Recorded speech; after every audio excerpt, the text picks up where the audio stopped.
It's not just the games. It's Toucher and Hardy, Zolak and Bertrand, Felger and Maz, Joe Murray. For Boston sports fans, it's 98.5, the Sports Hub. Easily Media Group station.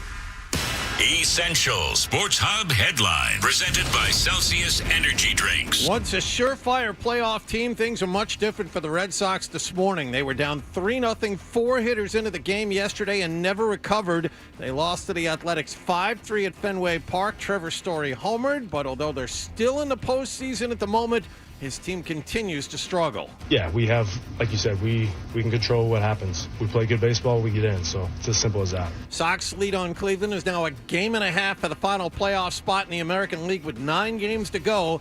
Garrett Crochet pitches in Tampa against the Rays tonight. Wilyer Abreu could finally rejoin the team at some point this weekend after missing over a month with a calf strain. In other baseball news, future Hall of Fame Dodgers lefty Clayton Kershaw announced his retirement yesterday. This is effective at the end of the current season. Patriots had perfect attendance at practice yesterday. They got a home game coming up Sunday against Pittsburgh. Christian Gonzalez listed as limited for a second straight day. Buffalo held off Miami last night 31-21, and Cincinnati quarterback Joe Burrow is expected to undergo toe surgery as soon as today. He is expected to miss at least 3 months. Sports Hub headlines are brought to you by Dr. Matthew Lopresti and Leonard Hair Transplant Associates. The hair doctor of Hardy, Tucker Rask, and Charlie McAvoy. Call 1-800-GET-HAIR for your free consultation. I'm John Wallach on Boston's Home for Sports, 98.5 The Sports Hub. Your next update at 6:30. Here we go. Boom. I win. Boom. Yeah. It's so funny. We've got a passion for Boston sports. Get angry. 98.5 The Sports Hub. Ladies and gentlemen, I need all of you to stop what you're doing and listen. Toucher They love the show. In fact, they said, Fred, you're the best. and Hardy Who's Taylor the originator? on 98.5. Hello. Hey there. Aloha. Bonjour. How are we doing?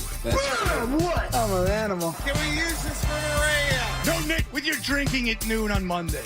Well, I tell her the truth. I miss booty. That problem is too large for the starch. You know how I feel about clowns on morning shows? I'm just saying, hello. Toucher and Hardy. Watch Daddy and Uncle Freddie. Knocking back 25 glasses of soda. Having some fun. On 98.5 The Sports Hub. Let's go. Ladies and gentlemen, I need all of you to stop what you're doing and listen. Toucher They love the show. In fact, they said, Fred, you're the best. and Hardy Who's Taylor the originator? on 98.5. Not true.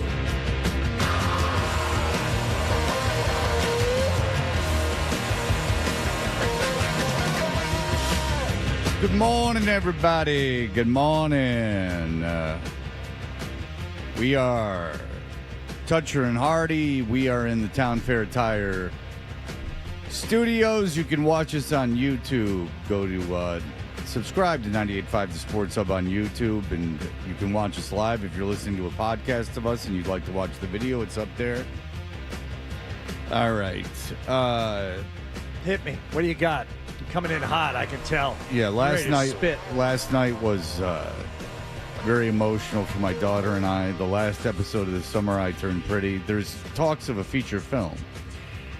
Don't tease. It ended with at the end of Chuck Lorre shows, they have like a big, long card. This was a handwritten card from the author of The Summer I Turned Pretty and the person responsible for the television show, and it said, thank you. We put our hearts and souls into this. And, we'll until we meet again, which a lot of people are saying there will be a feature film. I mean, you've said it twice now, and if it doesn't happen, I'm not going to blame you, but I will accuse you of jinxing it. Yeah, that's magical thinking, and I'm not doing that when it's something like this that's out of my control. I could produce the thing. I'm thinking of shifting gears, maybe getting into the film industry. Sure. So I would enjoy that. I bet you don't even know the story of The Summer I Turned Pretty, do you? Team Jeremiah or Team Conrad. What does that mean, though? The two of them are after this. I only know the very basics. The two of them are very much taken with the protagonist, the woman. Is that correct? In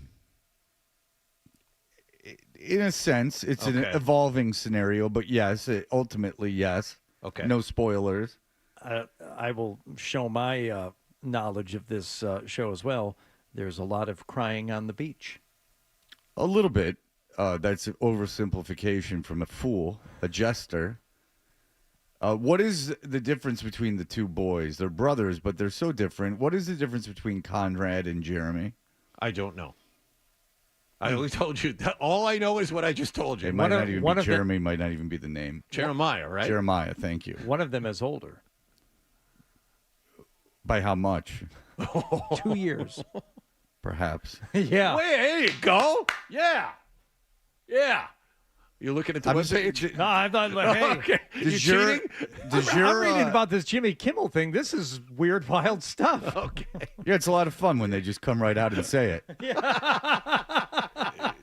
So you can, if you want to talk about that very briefly, it's funny that the thing that bothers me the most about politics now is the twisting yourself into knots to fit into a narrative that you want out there.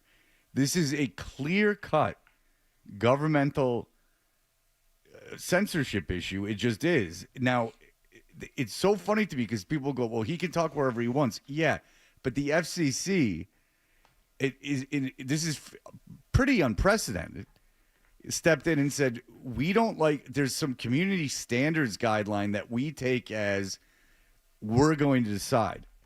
So I heard Sean Hannity talking about this 2 days ago, and he had the chairman of the FCC on, who is putting out memes and stuff now of like responding. He's very active on Twitter. He's like celebrating. Yeah, he's fun. He's got it like a meaningless, basically, position, but what he's doing is he's celebrating. And Sean Hannity said, like, well, Jimmy Kimmel's not funny, and they're replacing him with Steve Harvey's Family Feud, which is funny. And that reminds me of the Bob Odenkirk Senator Tinkerbell, where they had him deciding, he's like, there's so much art. I only wish there was more of me so I could look at the art and I could tell you what was lascivious and what was pornography. There's only one of me and I have so much art to go and judge. So, like, it's look, if these are billion-dollar acquisitions, I'm not going to get into it, but the affiliates that pulled the Kimmel thing need government approval to do this big billion-dollar deal. Disney needs money to do these big deals. The government needs to approve it. The FCC has to approve it. So the FCC is leveraging that. The FCC could not get rid of Jimmy Kimmel on their own. They couldn't. They don't have the power to.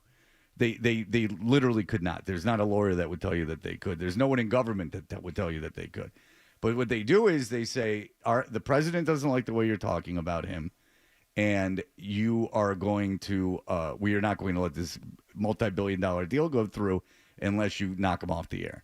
And then they just laid in wait, and then they jumped in. So you might like that, and might like that the government, is, when someone speaks poorly of the government, that they step in and get that voice taken off the air. That might be something you enjoy, which is at least logical, because then you say, well, I want the government to dictate what is on television. Like, I like it that the government, when the government currently in power is getting nothing but praise. That's fine. That's great. But don't twist yourself into not saying that it's not the government stepping in and this is a free market situation. It's not. It's absolutely not. The deal that was being threatened, unless they removed the host of the show because of the things the host was saying about the government. That is absolutely, positively what happened. There's no doubt about it. There's no subtext I'm missing. There's no gray area of it. That is what happened. And if you like that, that's at least you're staying with a standard. It's the people in media that know 100% that's what happened, but are so ingrained into a lockstep way of, like, almost like a sports franchise following politics. That's what pisses me off. It's like a willful ignorance. And then they like are spinning it to you to sell it to you like it's Pepsi. I mean, I could get that. This is an open and shut case, and then we could get into that. It's funny because no matter who you are, I don't know how hard it is to be a free speech absolutist. I don't understand how that's so difficult for people. Tucker Carlson is.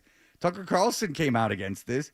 He seems to be someone who's very ingrained with the right, but at least and I don't even know that much about Tucker Carlson, but at least I know that he has come out against this because he's a free speech, apparently absolutist. So it is funny to me that people that were, the government's censoring us, we're getting doxxed and we're getting, these progressive groups are all coming after us, which was happening. And I did not like that at all. And I said so on a million occasions. Then it happens the other way for something not even for something you didn't like, for a team that you're not rooting for. And then you say, oh, well, in that case, and then you twist yourself into all kinds of logic about how it's different. And it's not. And I can definitely tell you in this one case of this one issue, I have been incredibly consistent. So you can email me, which some of you have, and call me a hypocrite and all this stuff. It's absolutely not true. Through my whole career, I've been on the radio for almost 30 years. From the Janet Jackson thing with the religious right into the whole COVID woke stuff, remember the Imagine thing, and I went crazy about the actors doing the Imagine thing, and I didn't like the way COVID was handled, and I didn't like the way everyone stepped in lockstep and was telling you like they were doctors. I didn't like it when actors were doing that. I didn't like it when the left was doing that. I didn't like any of it. But I also don't like this. So I am the one who's remained consistent on this issue.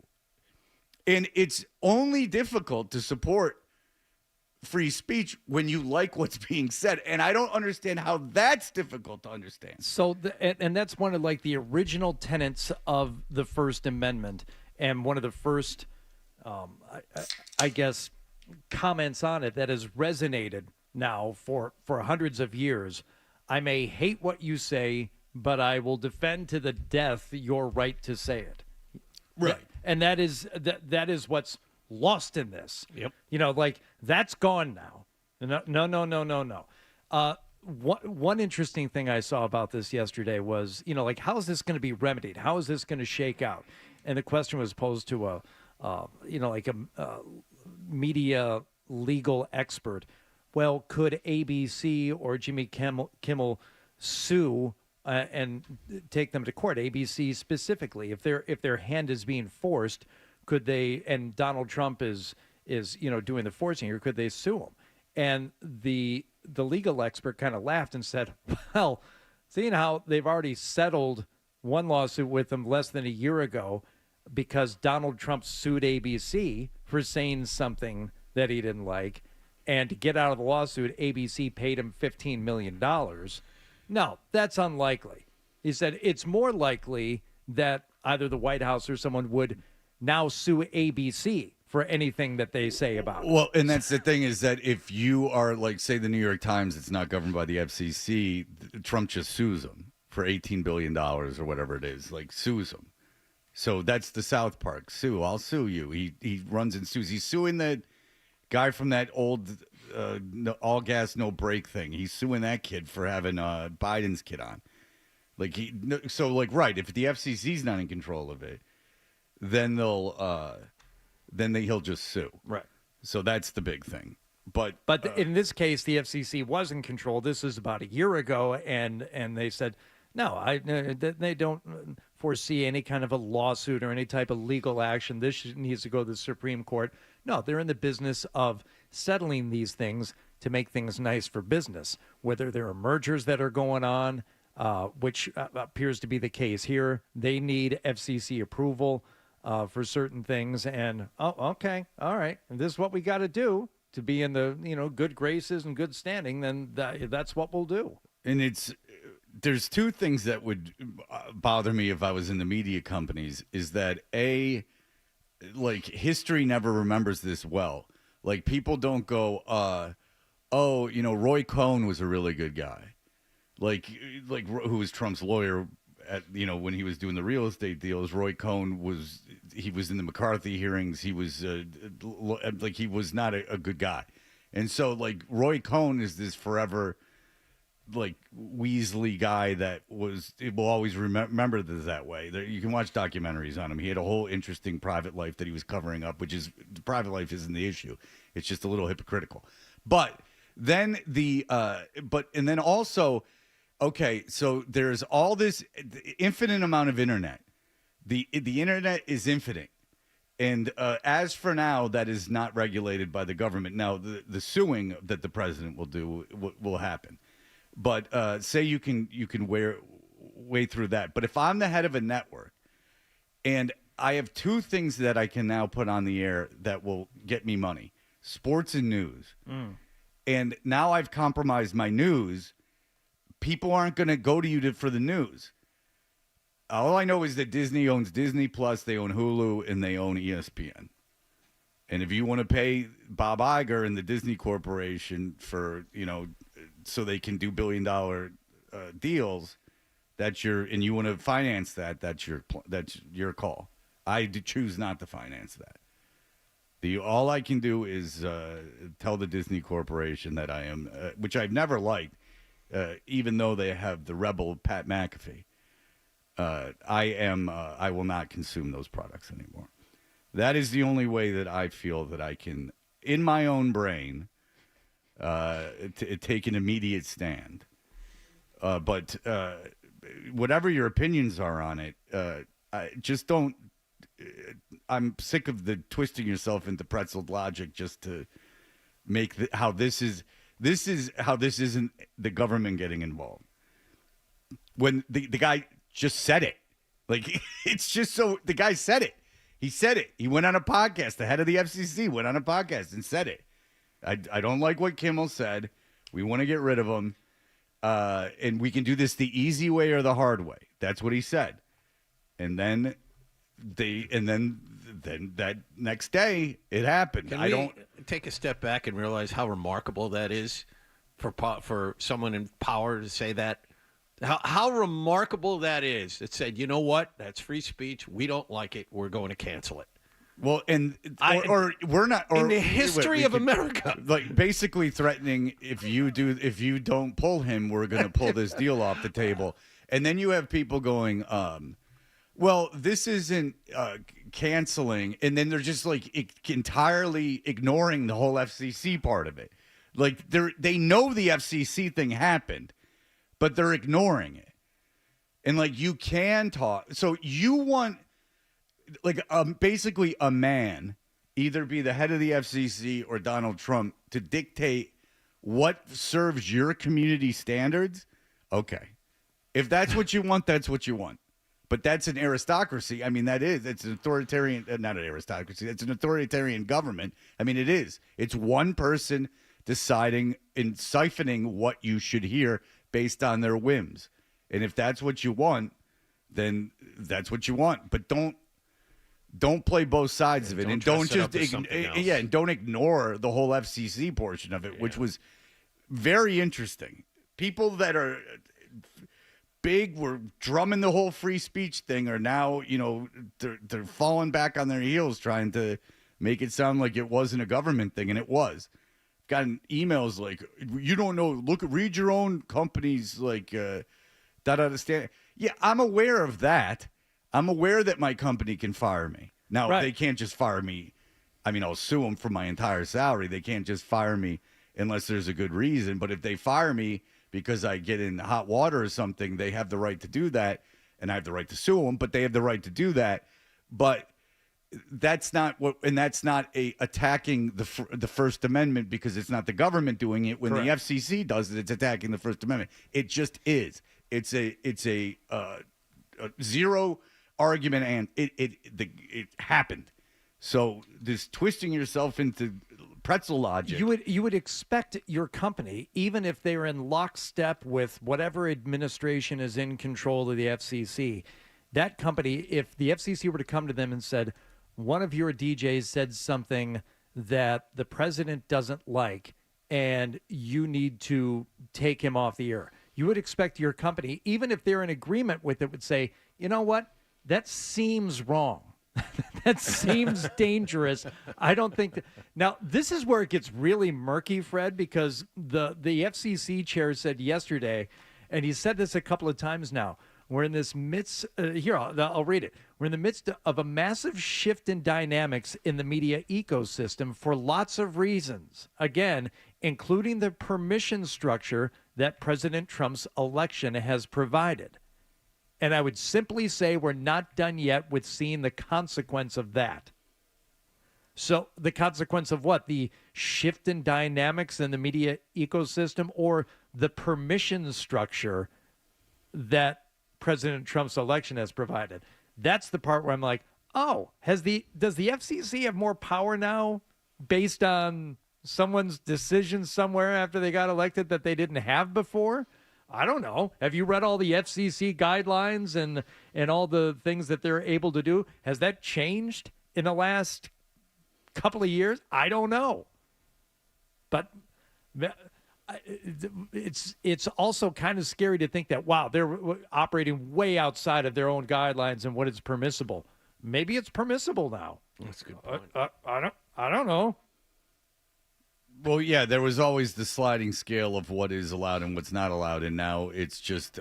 But at least it was it was supposed to be like pornographic or something like that. You weren't allowed to do. Now it's just like if you say something that one person doesn't like, that now you're gone, or there's going to be huge repercussions, and that's not, I believe, the way that the Bill of Rights is set up and the way the country's set up.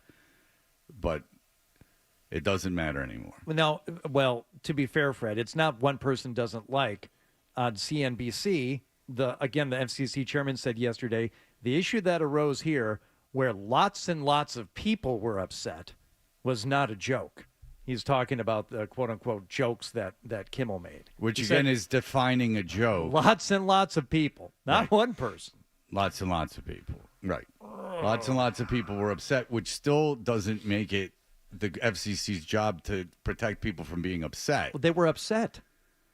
Right. Should you not set things right if something is upset? Or you then could you look then you set it at right. a track record of the president attacking. He's obsessed with late night hosts. He watches a ton of TV. We all know that, and so he was obsessed with the late night hosts. I'm surprised their ratings aren't better with all the watching that he does alone. I just don't know what the FCC chairman thinks how history is going to treat him. Like how people are going to look back at this and in 30 years, people are going to go that guy was a really smart, good guy. It just. I find it I understand right now it's very rewarding because you've been given this whole ton of power and you can kind of thumb your nose at everyone. But in either way it goes, if we fall into an authoritarian government and it gets all like that in 30 years, even under suppression, it's not going to come out our kids aren't going to go that was great. It just doesn't work that way. And then if ultimately things in democracy works itself out and cultural shifts happen again, and that is what happens, and that's the way that history goes. History is going to look back at you and go, where were you standing in 2025? In the FCC chairman, he's going to be this McCarthy-like figure, and in either scenario, win or lose, the people aren't going to. Being that short-sighted doesn't make any sense to me. I'd rather. Just get a job at a store than run around knowing that for the rest of American history, I'm going to be this vilified figure. But because it just has always worked that way. The censorer in American history has never been the good guy. They've been the powerful guy, but they've never been the good guy. And if you got into politics, you would have this part of the reason you're doing it is because you have this desire to get your name remembered or something like that. And if you look at history that in the Western world doesn't generally work out. No. So there you go. All right. Well, that's been obviously on every broadcaster's mind. It's frightening, to be honest with you, if you were a broadcaster. Anyone who's over the airwaves, and I was explaining this to my son yesterday, and he was, asked me about other shows and things like that. And I'm like, no, it's a weird thing, but I know you don't. I know you have no idea what rabbit ears are. But if it's out over the air, those are public airwaves, and there's only a handful of TV networks that it applies to anymore. And yes, what Daddy does, it applies to that. And they're trying, and some of those affiliate companies are trying to what they're trying to get the FCC to approve is deregulation, so it would go into the hands of even less people. But you can just start a web channel, I guess, or a podcast, and then get sued by the government for millions and millions of dollars, and that's how they'll censor you. I know we're super late here, but what if ABC or anyone else who is like over the airwaves, especially as a television provider, said, you know what? We're not doing the over-the-air signal anymore. We're gonna somehow turn this into a cable outlet. Yeah, they could do that. They would have to get rid of that whole infrastructure, which I imagine would be cost prohibitive, and also then it would just be state-run. Everything over the air would just be state-run propaganda. So there's really what you would have to do is what they did with Stern and just go no, and then get fined or whatever the hell they would do. Yeah. And just let the deal not go through and not get that batch of billions. Just settle with the billions you have and not get the billions that that deal would bring about. But Disney stock's not doing well anyway. I'll be interested to follow the Disney stock over the next couple of weeks because this doesn't seem like something people are going to forget about very quickly. Unlike most things, I think this thing is I might have been a bit of an overreach. That's just a guess. It seems to have gotten people pretty upset. A little bit. So a little bit of an overreach. Maybe the cards could have been played a little tighter. Maybe not have just been so in your face with it, which I think does upset, like, I guess 80% of the country. It at least has a funny feeling about it. I would assume. But anyway, sports are on the way. We will have Monday night or Thursday night football plus. Of course, the Red Sox with a day game yesterday. All those things for you in just a second. You're listening to Toucher and Hardy on the Sports Hub.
we're Toucher and Hardy. All right, Hardy, big time Thursday night. I'm sure you guys were locked in from front to back. What happened last night is brought to you by Leonard Hair Transplant Associates, where your hair doesn't have to be a game of what happened. So change your lettuce and change your life with Dr. Matthew Lepresti at 1-800-GET-HAIR. All right, Hardy, go ahead. Previewed and thought of as maybe the last time you would get to see Mike McDaniel as head coach of the Miami Dolphins, 0-2 on the season. Not looking particularly good early on. Buffalo Bills off to their undefeated start. Dolphins in Buffalo last night to take on the juggernaut Buffalo Bills. Would Miami show up? Oh, yeah. They give it to Ollie up the middle, fighting for it. He's close, but got it. He got it. Touchdown. He was in the middle of a pile, but got there with his legs up in the air, and Ollie Gordon gives the Dolphins an early lead and a great drive. What? What did he say? He's given an early lead and a great drive. What you guys can't hear? It was a very, very, very Goodness. late game. Let's be honest. You expect this guy to just be on top of things? It's the first touchdown of a late game. Let him warm up a little bit. Buffalo, of course, would have a response. Here's the snap. Four-man rush. Back to pass. Looking left. And stretching and reaching for it is Kincaid. And he stumbles into the end zone for the touchdown. 7-7 early on. Buffalo would add to their lead, make it 14-7. Maybe you're thinking this is, that was very cute. Miami gets a touchdown early on. Are they really going to hang in this game? Right before the half. Back to throw. Slant pattern. Waddle touchdown. Nice throw. Great call. And a terrific pattern by Waddle. Oh, Waddle. It's like it's his last breath. Yeah, he's not doing such a great job. I'm out of breath. It's halftime. Waddle. Water. Hey. I'm saying water. 14-14 at the half. I didn't see that coming. Buffalo scores. Here's it, Al Michaels. He was like, this is a pretty good game. Who knew? Did you hear him say that going into the half? Yes. I was feeling the same way. Like, who knew? Now, Buffalo jumps out to a 21-14 lead in the second half. And then once again, Tua. Play action fake. Throws back shoulder. Touchdown. Hill. They fooled his Bills defense. 21-21 in the fourth quarter. Oh. Unbelievable. All right. Well, it has they've been trading touchdowns back and forth. Josh Allen would find, I believe, Shakir on this back one. To pass. It's a screen Shakira. pass. Shakir has a blocker in front. Together forever. To the end zone and he's in. I'll be It's there a and you'll be 15-yard. here. And that's the Yeah. she would shake it. Oh, yeah. Was Shakira the... In it? No, there just happened to be a clip in the system. Of Shakira? Sometimes we get lucky. Wow, what good fortune. God is smiling upon us today. Oh, is he ever? We got Shakira right there. Yes. Hot dog. I feel blessed. Hashtag blessed. All right. Hashtag signs. Back, forth, touchdown, touchdown, touchdown, touchdown. All right, now it's Miami's turn to score to tie this thing up at 28. Right? Here's the snap. Back to pass. Fires. It's intercepted. Oh. Picked off by Terrell Bernard. Coming the other way and out of bounds at the 40-yard line. Terrell Bernard, Mr. Fourth Quarter, comes up huge. He read Tua like a book. Well, that was after a roughing the punter call on fourth down. So that didn't help either. No. And this, I mean, if you're looking at something that will determine the game, all right, this game you would think was predetermined just based on the two teams and the way they're playing, but the turnover battle. Buffalo has yet to turn the ball over through 3 games now of this season. I believe that is Miami's 5th turnover inside of 3 games, and that helped decide it, and the Buffalo Bills go on to win 31-21. Was that enough to keep Mike McDaniels on the job, considering that the Dolphins did play well last night? I think so. Yeah, I think if you can fire McDaniel, I don't know why you would right now. If they're still trying, they didn't try in week 1, but they did try last week, and they tried. I mean, this is a very low bar. They're going to fire McDaniel after the season, I guess, unless they go on some crazy run. They played well against the Patriots. So, well, relatively speaking, against the Patriots and last night too. Absolutely. So, like last night on a short week, it takes that interception to like seal the game. You hung with them for 3 quarters. They're a much better team than you. I don't think that he should be fired. I don't know why you just wouldn't have fired him on Monday. I guess because of the short week, but it doesn't really make any sense to wake up today and fire the guy. Like, because it doesn't put you in a better position. If you're 0-3 and look, Miami's not winning the Super Bowl, right? You put an interim coach in. The history of the interim coach, to my understanding, the history of the interim coach. Oh, by the way, we have to get to that Antonio Pierce on Tom Brady. On Tom Brady today. That's what we'll do at 8:40. Great. Because we have to do that. Because Antonio Pierce from Vegas, by the way, said that Tom Brady would give him information from the meetings that Fox had while he was coach of the Raiders. Didn't really help him all that much. Whatever, dude. If I don't understand how it's a don't get me confirmation. going. No, it's a I just don't confirmation of what we understand thought. willful ignorance. I don't understand it. I don't get, like, if you're another owner, why you would go, like, this is not right. Everyone thought this was happening. This is a confirmation of this happening. Right. So, yes. our fears are warranted. This is what's happening. But anyway, I don't my understanding, at least to my recollection off the top of my head, is interim coaches don't go on to have like a great history of success.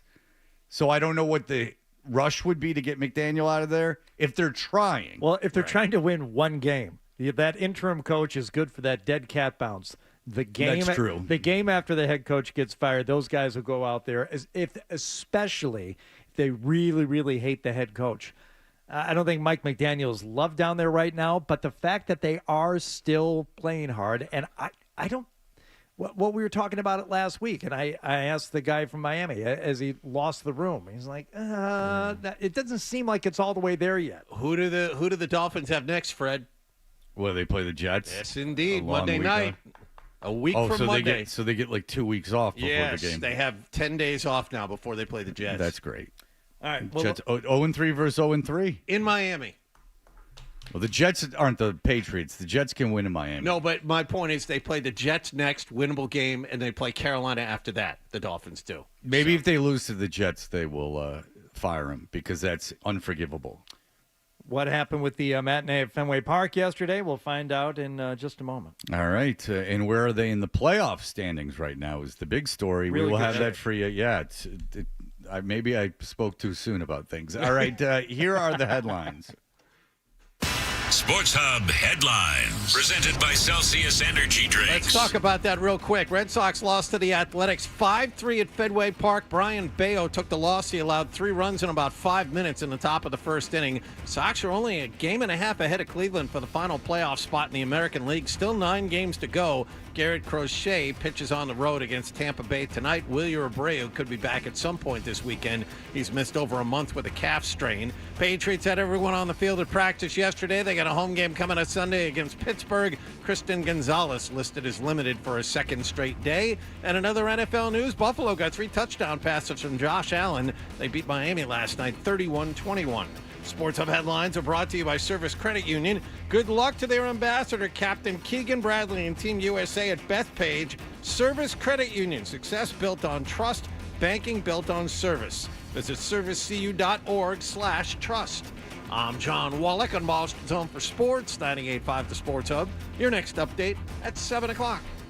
Toucher and Hardy, 98.5.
Sports Hub.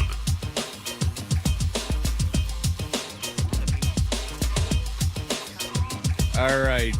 We are Toucher and Hardy. And Hardy, the local 9 played yesterday. They sure did. Wrapping up their set with the Oakland A's. These are important games for the playoff standings. I mean, the way I look at it and the way I see things, you need to get wins, especially against teams like this. So, Brian Bayo getting the start yesterday for the Red Sox. Payoff pitch smoked out to left. It's going to be a home run for Rooker. Hey. Brent Rooker gets to 30, and that ball got out of here in a hurry over the monster. A 2-0 lead for the A's. I saw Brian Bayo pitch not long ago. Took him 59 pitches to get out of the first 2 innings. I started wondering to myself, I wonder if he's really got the stuff.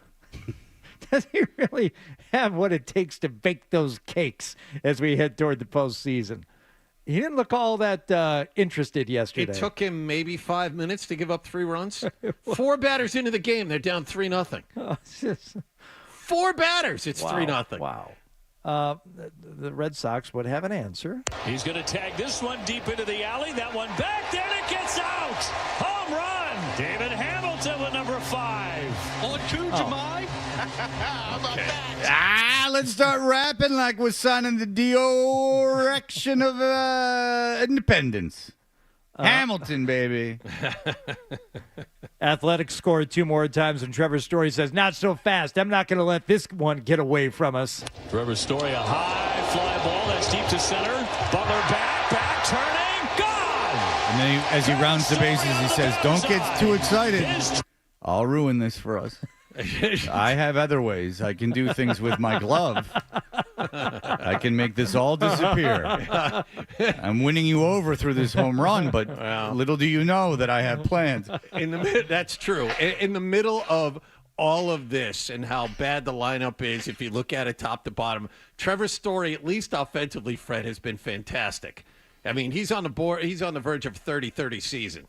I'm just saying that he made. He made a lot of mistakes. Oh yesterday. yeah, sure he did. I'm just saying. It cost them the game. You could make the argument. Oh yeah, no, I think that's a very strong argument. Yeah. But my point is, at least offensively, Story has been really good. Bregman's been in a tailspin. Who knows who leads off day after day after day. Story's been the one constant over the last month. He's been really, really good hitting. Anyway. Well, what's the final result, not just of the game, but of this 3-game set with the Athletics? 1-2 pitch and a swing and a miss for strike 3. 5-3 the final. The A's take it, and despite the high of last night's dramatic win, this wound up a depressing series as the A's take 2 out of 3.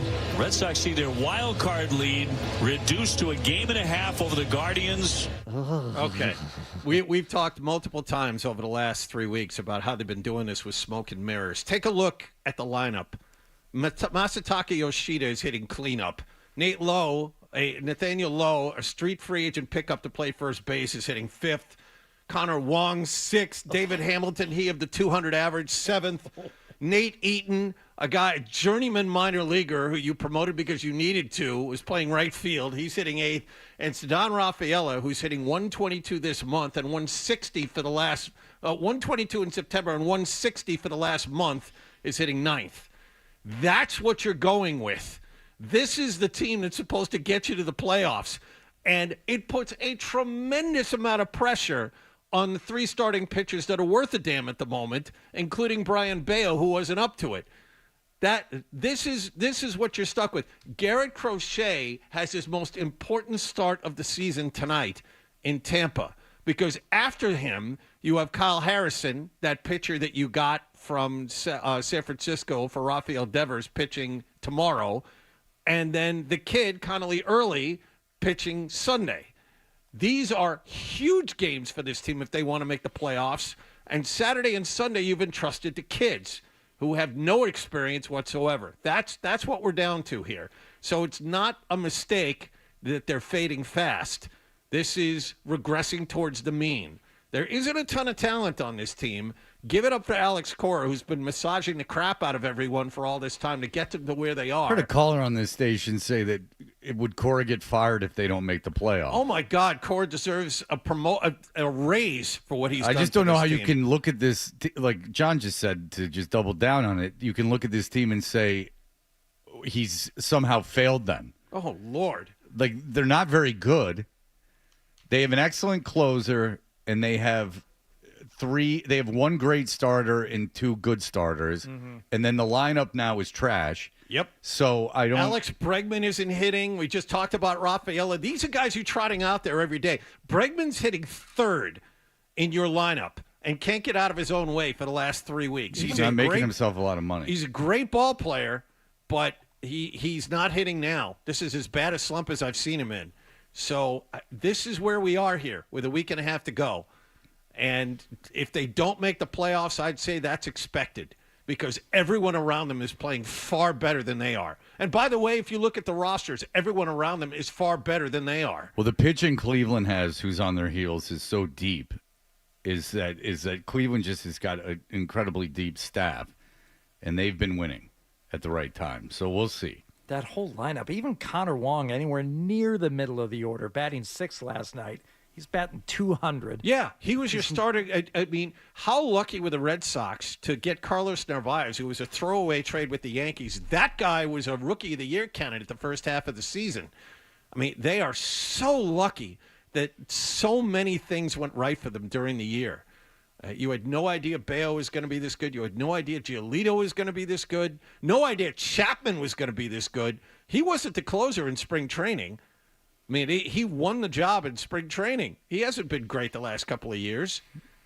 If only you had 31 home runs and 104 RBI in the lineup.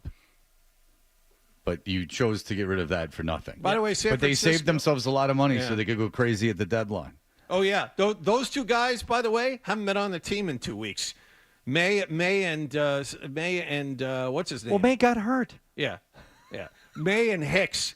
Who I'm not convinced either one of them are hurt. I'm convinced. Oh, you don't think Dusty Maye actually has tendonitis? No. I think that Dusty may have tendonitis because I don't know why. Like, who else you putting in? Like John said, like who's the fail-safe? I mean, what better options do you have? Hicks, yeah.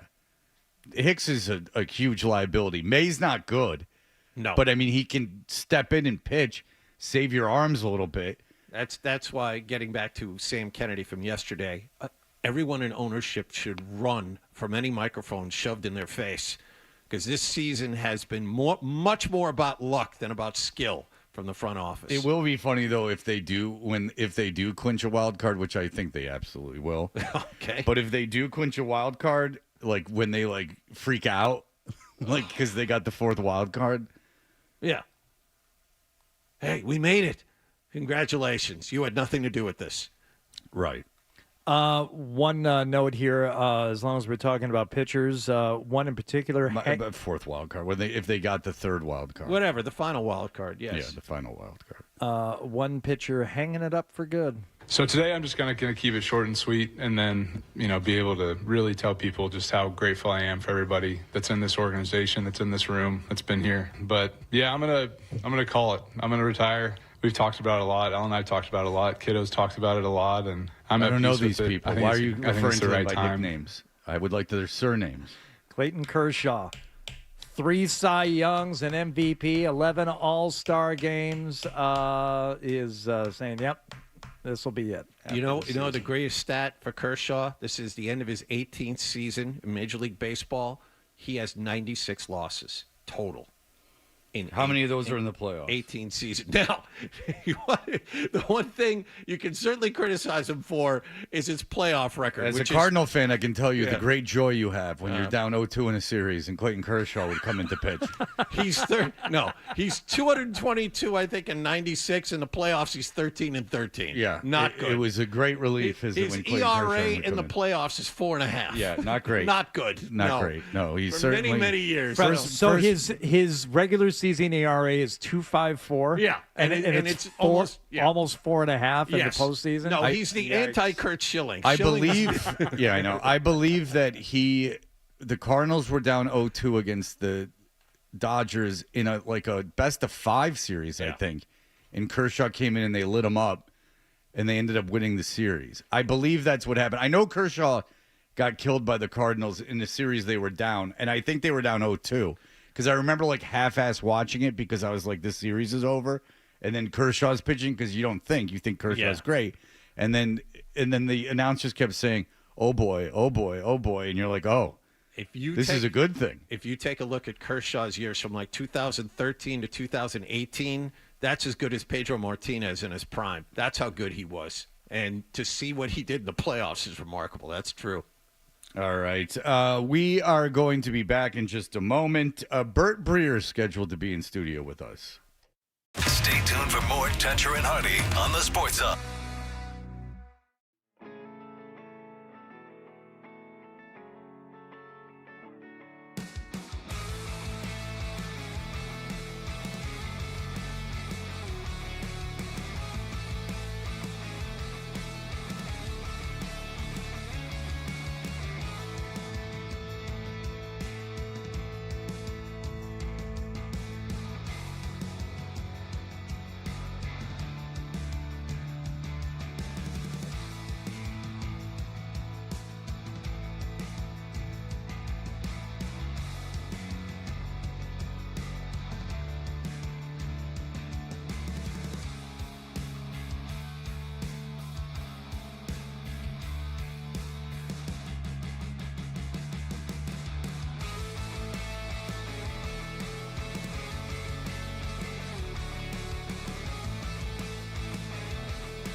Essential Sports Hub headline presented by Celsius Energy Drinks. Well, the Red Sox picked a lousy time of year to not play well. They lost again yesterday, 5-3 to the Athletics at Fenway Park, and saw their lead on Cleveland for the final playoff spot in the American League drop to a game and a half.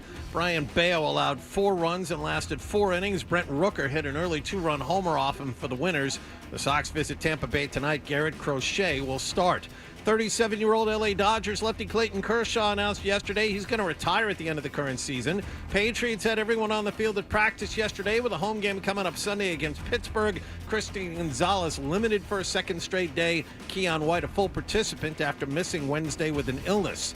In other NFL news, Buffalo got 3 touchdown passes from Josh Allen. They improved to 3-0, care of a 31-21 win over Miami. And the Bruins went through their first practices of training camp yesterday. Charlie McAvoy is learning about his new head coach, Marco Sturm. The most pressing thing right now is giving Marco a chance to come in and set the tone in his way. We have a new coach who's going to be delivering his message, how we want to play. Off the ice, we've already seen good stuff in some of our, our meetings yesterday and then video today. So they'll open up their preseason late on Sunday afternoon at home against the Washington Capitals. Sports Hub headlines are brought to you by the 50th Annual New Hampshire Highland Games and Festival. Celebrates Scottish heritage with live music, heavy athletics, Highland dance, Scottish pageantry, and more today to Sunday at Loon Mountain Resort. Details and tickets at nhscott.org. I'm John Wallach on Boston's Home for Sports, 98.5 The Sports Hub. Your next update at 7:30. No matter where you go, you're always connected to Boston sports with the 98.5 The Sports Hub app. Download it wherever you get your apps today. My buddy With friends like these, to climb up a tree. you know. We're the best friends you can be, my buddy and me. Now, more of your best morning buddies, Toucher and Hardy on the Sports Hub. Because you're not dealing with just a normal person. Tom Brady is the elite of and different insights that some people can't give you. So how I would take it, I would be nervous. All right. We are Toucher and Hardy. You can watch us on YouTube. Subscribe to 98.5 The Sports Hub on YouTube. Bert Breer, the senior NFL reporter and lead content strategist for the MMQB, is in here. That's Antonio Pierce talking about Adam Shine, who's always very respectful and happy. And now they got him on CBS giving you highlights from the games around the league. Yeah, they've ditched a whole. We don't want Bill Cowher narrating these highlights. We're doing it. It's all Adam Shine, Yep, which right. can be a lot. I'm not going to lie to you. It can be a lot. When it's Sunday at 2:30 in the afternoon and you have, you're like, okay. It's pretty loud, Adam Shine. Yeah, Adam Shine has got a whole thing happening. Demonstrative, I think, would be the term. And that's tremendous. It's fantastic. He tells fun jokes. I'm going to guess he went to Syracuse. Just a guess. Maybe. I think that's right. Yeah. I'm going to guess that. It sounds very Syracusey. I will tell you, when your team's down 20-0 at the half, it's very exciting to hear Adam Shine break into programming with his upbeat jokes. All right, Bert, that was Antonio Pierce. He's talking about when he was coach of the Raiders and Tom Brady would go into these production meetings, he would give Antonio Pierce information from the production meetings or from the he pretty much said it. When I heard it, I wasn't like Antonio Pierce has a axe to grind too. Which yes, is kind he does have an axe to grind. Fun element of this, right? But nonetheless, I respect a grudge held. Why is the league ignoring this? Like, why are the owners ignoring this? If it's an issue at all, why is it because you guys know how Joe Buck and Troy Aikman got $18 million a year to go to ESPN, right? Well, the reason why is because ESPN had struggled for so long to make that Monday night booth work. And they were trying to get into the Super Bowl rotation. And the only way you get into the Super Bowl rotation is if the league feels like you've got a broadcast team that can elevate the game. Joe Tessitore doesn't do it for him? Rather than the game just elevating the broadcast team. So, they feel like the broadcast team, whether they're right or wrong, is an important part of bringing in the fringe audience, boosting the numbers. It makes the game feel bigger if there's bigger names calling the game. And so they're looking the other way in the interest of the broadcast. They feel like having Tom Brady on the broadcast, even if Greg Olson is a better broadcaster than him, they feel like having Tom Brady's name on the marquee will help bring in, again, they don't care about us. They have us, right? They think it's going to bring in the person who could either go apple picking or watch the football game, take it or leave it. Right, but first of all, apple picking in February is not happening, and it's also in dark. Some parts of the country it might be. Apple orchards in the desert. Hello. Next thing you'll know, you told me there's bees. Maybe in like Seattle or something. Well, I mean, it gets very cold there in February. Very cold in February. No. I'm stretching here. No, just admit you were wrong and move on. No, he can't. He has to interrupt. No, I'm just kidding. But if I'm an owner, yeah, all right, you want but it doesn't have to be Tom Brady. They could, like Tom Brady's not the guy.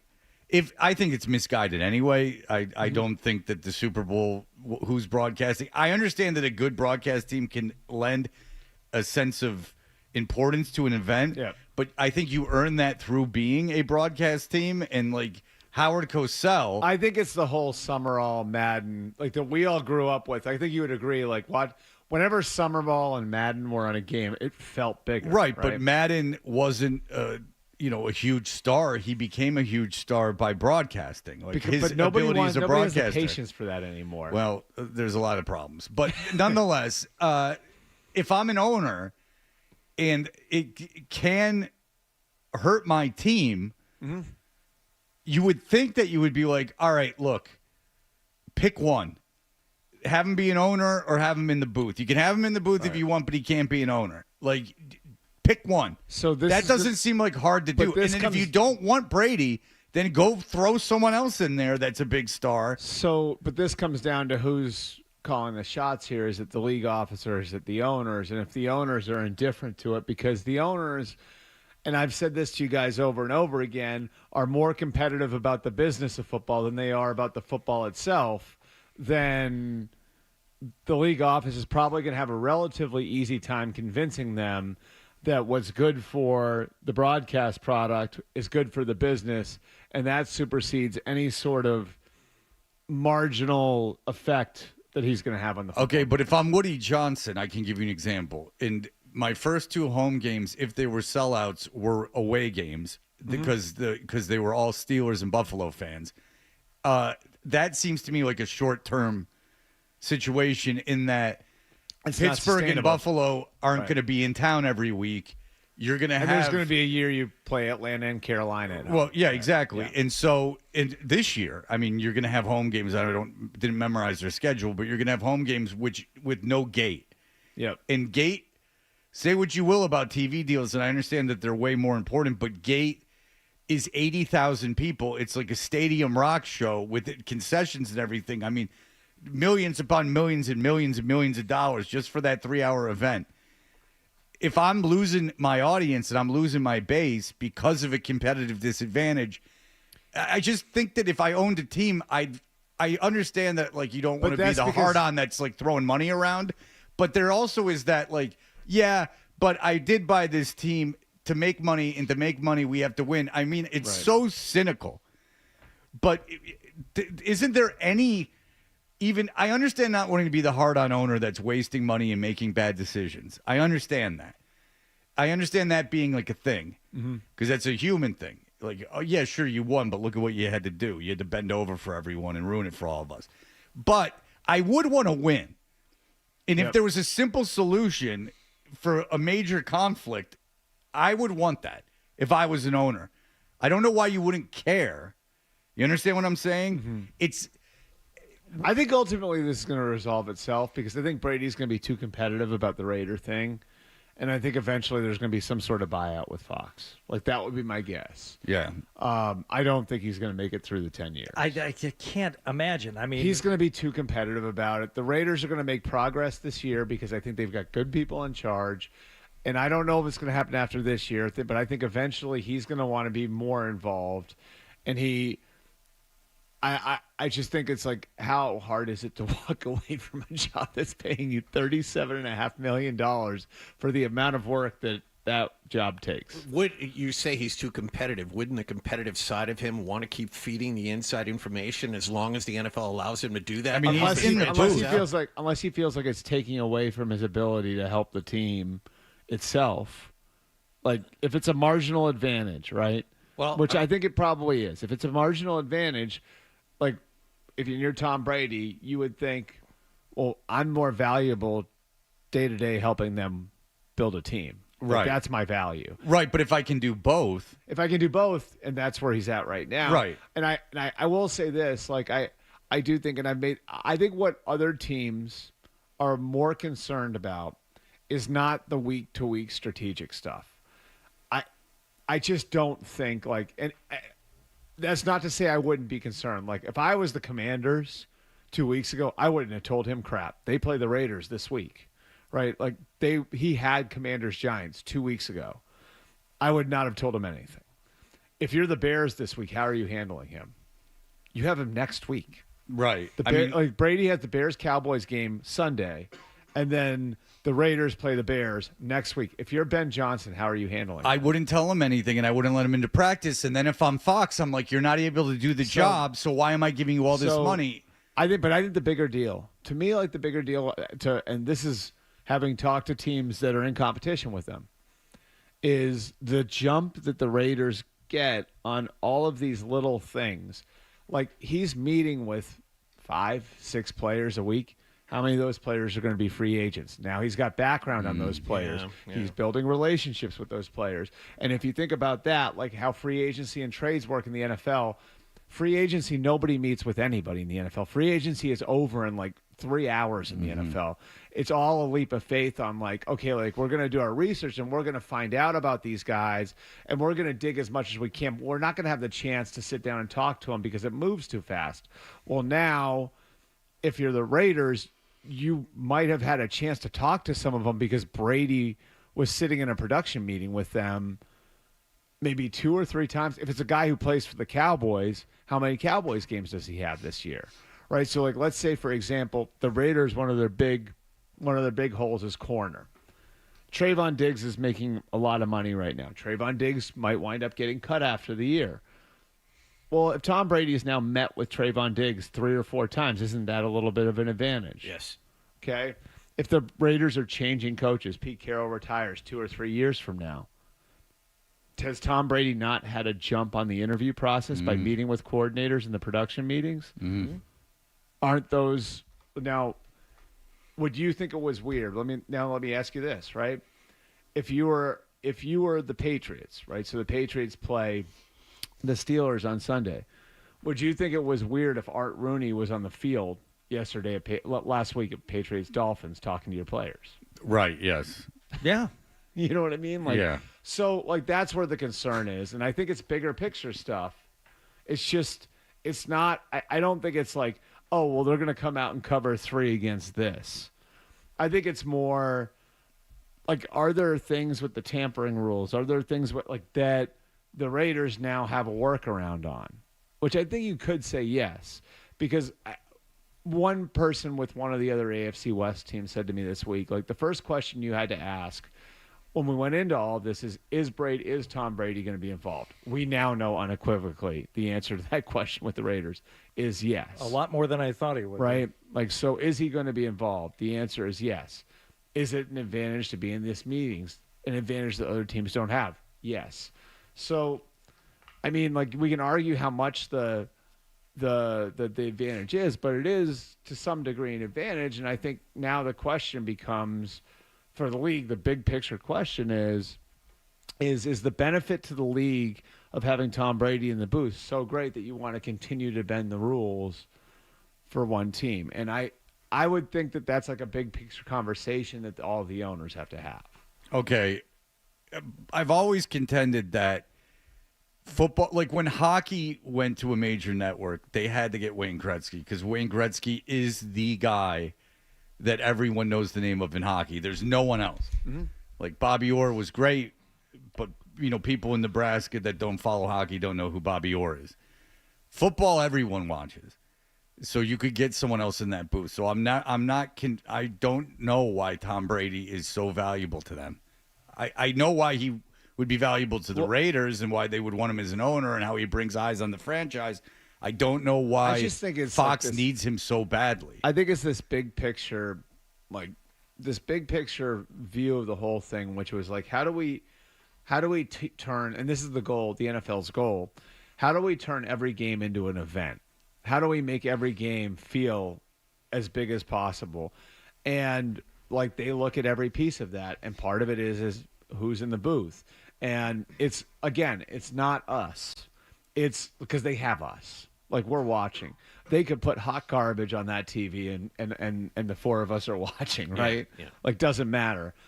What they're after is the people who could be doing anything else on a Sunday afternoon. And might watch, might not watch. That's the difference maker for them. We're not the difference makers. They have us. Okay. And that yeah, person, I know. And that person going to tune in?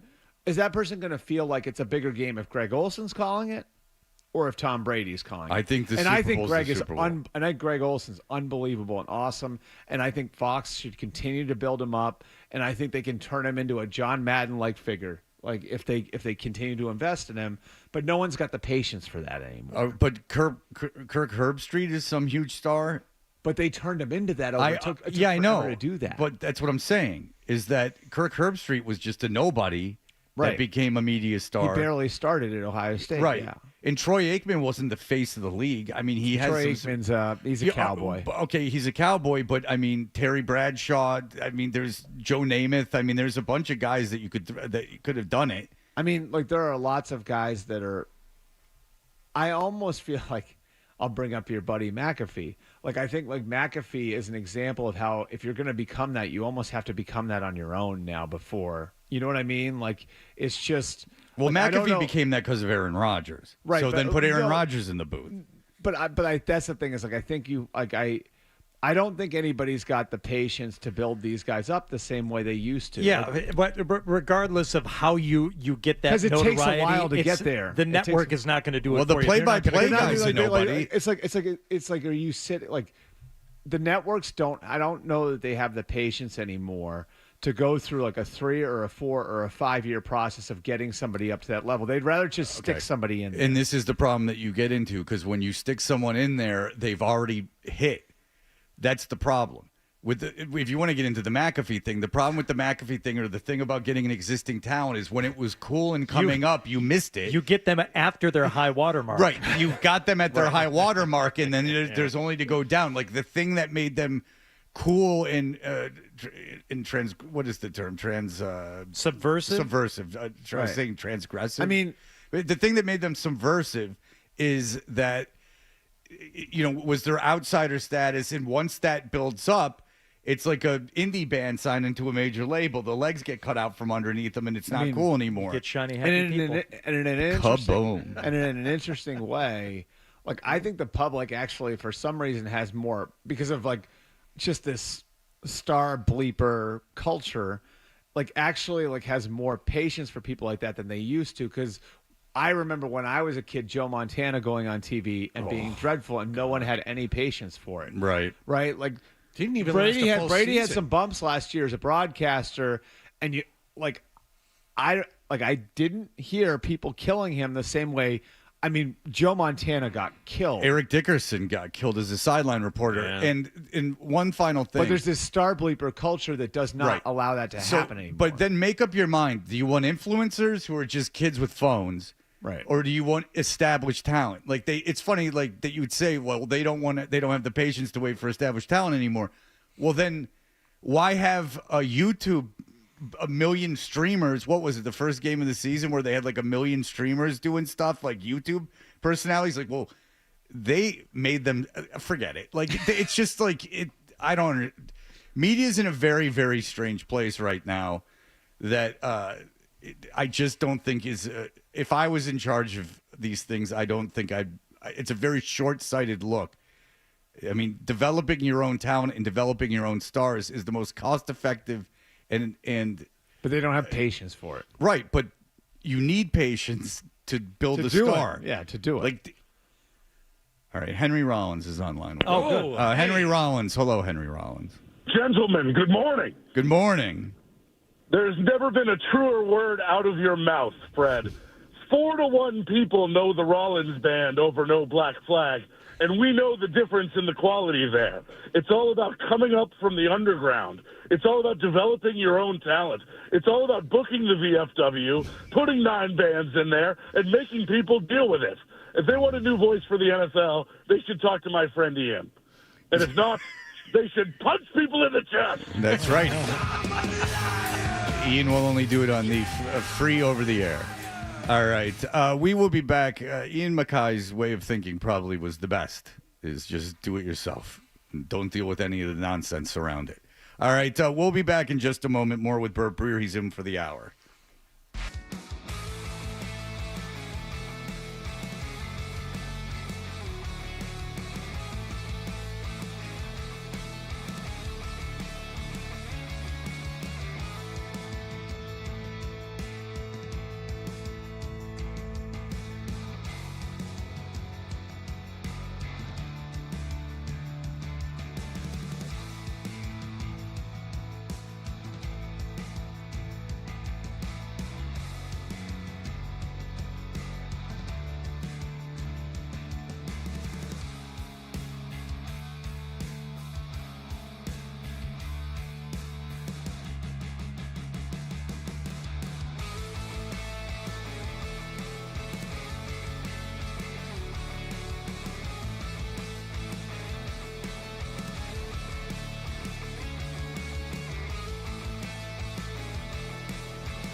I mean, like I kind of hit on it earlier. I mean, all part of it is stressful, even if you're healthy. I mean, everything in football is a high stress business. So I mean, every part of it is stressful. We are Toucher and Hardy. Bert Breer from MMQB is in with us this morning until 8 o'clock.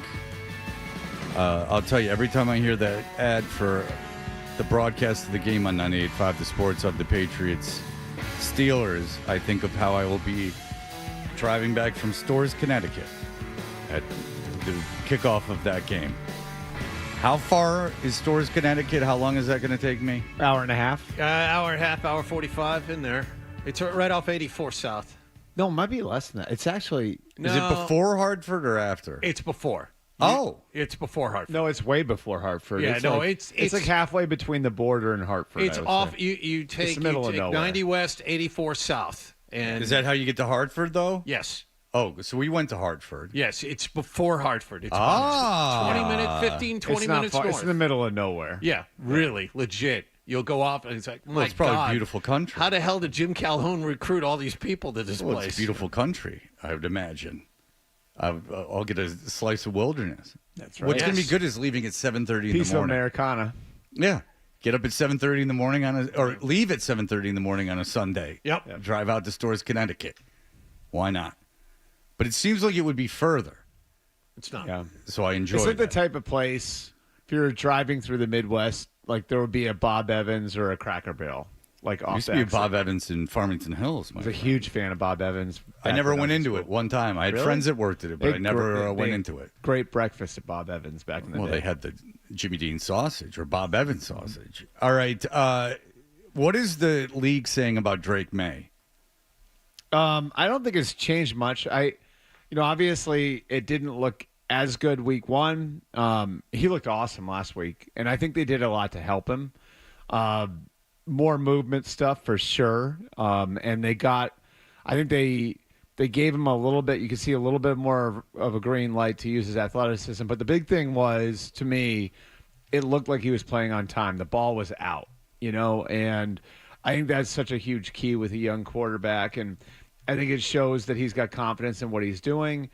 Again, like the ceiling is sky high with him. And I felt that way from the minute he was drafted. Like I thought it was the right pick over Penix, over McCarthy, over Nix, because I think if you are in today's NFL and in the AFC in particular, there's that class of quarterbacks. Like I think there's the four quarterbacks who are so head and shoulders above everybody else right now, and all of them are in the AFC, and Mahomes, Burrow, Allen, and Jackson, that if you're going to have to probably, for the foreseeable future, if you have any hope of getting to a Super Bowl, have to beat a few of those guys in succession. And so I think if you want to have any sort of chance of doing that, you have to swing for the fences at quarterback. And that's what drafting Drake Maye was. Okay. Do you like his future better than like Caleb Williams or Bo Nix or J.J. McCarthy? Well, Jaden Daniels I think is in a separate category. Well, I didn't mention him. I mean, I think that's sort of like it's so dependent on what they put around him. Because what have you made of Caleb Williams so far? It just doesn't look right. I mean, it still doesn't. And the reason I was excited about what I saw in the preseason game against Buffalo, I don't know if you guys watched that one, but he looked great in that game because everything was on time, because it looked like he was playing fast. And that's the big thing that I look for when I watch a young quarterback, is how fast they're playing, because it shows their confidence in what's around them. It shows their confidence in the system. It shows their ability to process everything. How fast are they playing? Bo Nix plays very fast. The interesting thing about Nix the last 2 weeks is he didn't play very well in their win over Tennessee, and then he played great in their loss to Indianapolis. Yeah. And so that's just the way it goes sometimes. But I think too often, like, we look at these things and there's just a complete inability from people of, like, everybody tries to divorce the quarterback from a situation and just judge the quarterback independently on results without considering what's around him. And I think like C.J. Stroud is an excellent example of it. Everything was right for him as a rookie. The offensive line over the last year and a half there has been a dumpster fire. Went through a coordinator change. The receiver room has been completely reworked. Last year, the offensive line room was so toxic that they traded away a 4-time All-Pro left tackle just to fix it. Okay, they had major injuries at receiver to all three of their top guys. Nico Collins, Stephon Diggs, Tank Dell all had significant injuries that took them out for chunks of the season. The offense didn't evolve under a coordinator who was a first-year coordinator the year before. They've now since fired that coordinator. The Texans still made the playoffs and advanced around under those circumstances, yet C.J. Stroud was no good anymore. Like, what? They were down by a field goal going into the fourth quarter in the divisional round at Arrowhead. Yeah. And people acted like C.J. Stroud couldn't play. No, his circumstances changed. So it didn't look quite the same way. But everybody just wants to – I think not enough people watch the games. That's absolutely true. I think people just look at Get the used numbers. to it, Patriot fans, because it's called box score analysis, and it's something that you will get very familiar with as this team, if this team continues to struggle, because I've mentioned it. It's funny you mentioned that, Bert, because I obviously don't watch every game, but I don't claim to be an expert. But when you follow a team that sucks, and then you'll hear analysis of the team, and you'll be like, huh? Yeah. Like it was with like Aaron Rodgers last year. Well, look at his numbers. He did this. Well, yeah. But if you actually watched him, you'd realize, like, you know, and everyone was freaking out about week one. Like, Rodgers was great. And you're like, well, yeah, he had those touchdown passes, but, like, one of them was behind the line of scrimmage. Like, you know, it wasn't his – you're reacting to a good game, but he wasn't, like, fantastic. And then he turns around and, you know, craps the bed the next week. And it's something that is an annoying thing about – all the voices on the NFL is very few of those people have watched all these games. Do you want to know what I think the number one factor in Drake Maye, the difference in Drake Maye's play from week 1 to week 2 was? They ran the ball much better. Right. Yeah. I mean, because how many of, like. He led the league in dropbacks in week 1. Right, he had 53 dropbacks. You watch him, right. So he set a career high in week 1. Career highs in completions, attempts, yards. And it didn't look great. Why didn't it look great? Well, because they were putting the whole thing on his shoulders. They weren't running the ball very well. They were in 3rd and long a lot. What happened in week 2? In week 2, they ran the ball very effectively. Ramondre Stevenson played great. They're in 2nd and 6. They're in 3rd and 2. You know what that opens up? All that bootleg stuff, right? The stuff where you're playing off a play action. How much more effective is that when you're in 2nd and 5 than if you're in 3rd and 10? If you're in 3rd and 10, they're not paying attention to the run. You can do that till you're blue in the face and it won't matter. If you're in 3rd and 2 and you do that, the defense is frozen. If you're running the ball effectively and you're a manageable down distance, it freezes the defense when you run play action. So, but no one talks about that. It's just the quarterback. I mean, like, to me, that was the number one difference, is you ran the ball way more effectively. And that's a huge part of it. And so there are almost zero quarterbacks who can carry a team at that age. And almost all of them, and we've seen guys who become great players, but most of them are beholden to their circumstances. You're not carrying a team when you're that age. And like even Lamar Jackson was the MVP of the league in year 2. You know, he had Greg Roman building a option-based offense for him, and so much of it was based on what they were able to do in the run game. They had Mark Ingram. I mean, it was a perfect situation. The defense was keeping the score low. Patrick Mahomes is going, and he's with Andy Reid, you know. Josh Allen gets Stephon Diggs his second year. All 3 of those guys were drafted by playoff teams. Very, very few young quarterbacks are good enough at 23, 24, 25 years old to overcome circumstances. So most of the time, how well they play is going to be directly related to how well their team plays defense, how well their team runs the ball. It's stuff like that really matters. Except for Jaden Daniels. Yeah. I mean, but Jaden Daniels, like, perfect marriage of coordinator and quarterback, right? And he's a good example because I think he is one of the rare guys. Now, he had McLaurin, but it wasn't a great offensive line. He did make that team look better than him it and was. Andrew Luck, rare. right? That's him and Andrew Luck are the two. Yeah. So how would you expect the Patriots to be able to run the ball this week if the big difference is from week to week their ability to run the ball, obviously going up against one formidable opponent? The Steelers defense has struggled some, and there's one guy that you're going to have to be on the lookout for. And in week one, they seem to spend a lot of time running away from the one guy on the defensive line. You're talking about Watt versus Crosby. Yes. Yeah. So how does that impact their game plan and their abilities to succeed? I mean, if that is in fact, Bert, the major component and the improved offense, the better run game. Seattle was able to run the ball some. The Jets ran the ball really effectively on the Steelers. And Justin Fields looked great. And then look at Buffalo. Right. They can't run the ball, and he has negative yards per attempt. I mean, like, it's just so simple, and people miss this stuff. But Breece Hall ran all over the Steelers in week one. So I wouldn't say this is the best run defense in the world right now. The Steelers have not played great defensively. They were a little bit better last week. Like, again, if you watch the game, if you look at the score, they allowed 31 points. Well, there was also like the drop, like the drop punt that the Seahawks recovered in the end zone. So that was part of it too. That's still a really prideful group. Now they lose Alex Highsmith. That's a big deal. But between Watt and Ramsey and Hayward and Patrick Queen, they still have players. So not great through 2 weeks.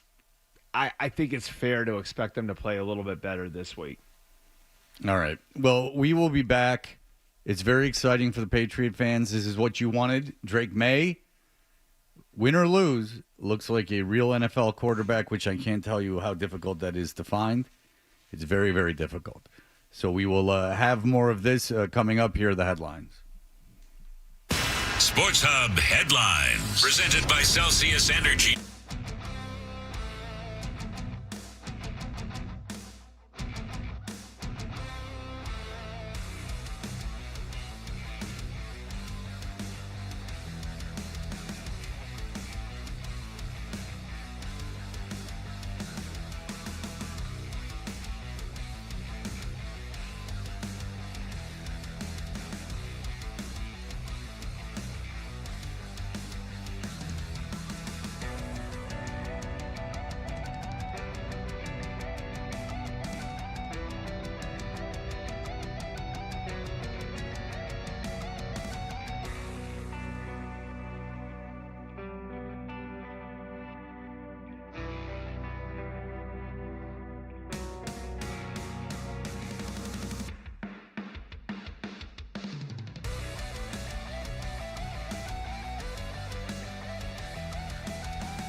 Everyone agrees that I'm the only one who's not wrong. Right or wrong, they're back. Toucher and Hardy on the Sports Hub.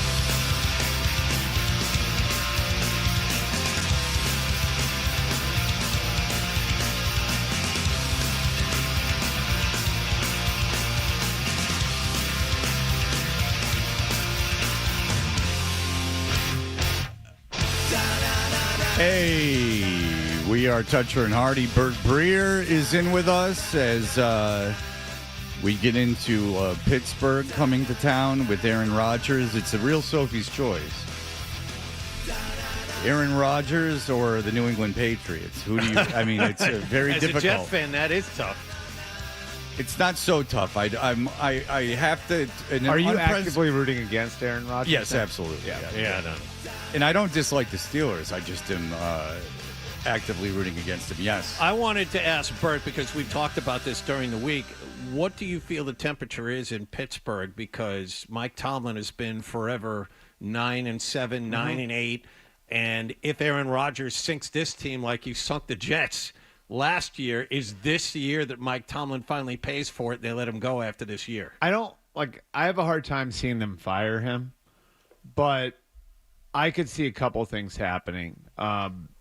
First of all, there's a lot of pressure on them because they've had this group of players, guys like Hayward and Watt that have been around a while, and they've been good, not great, for a long time. I think their last playoff win was the year they played the Patriots in the championship game, which was, I think, would have been 16. Jeez. I think that was their last playoff win.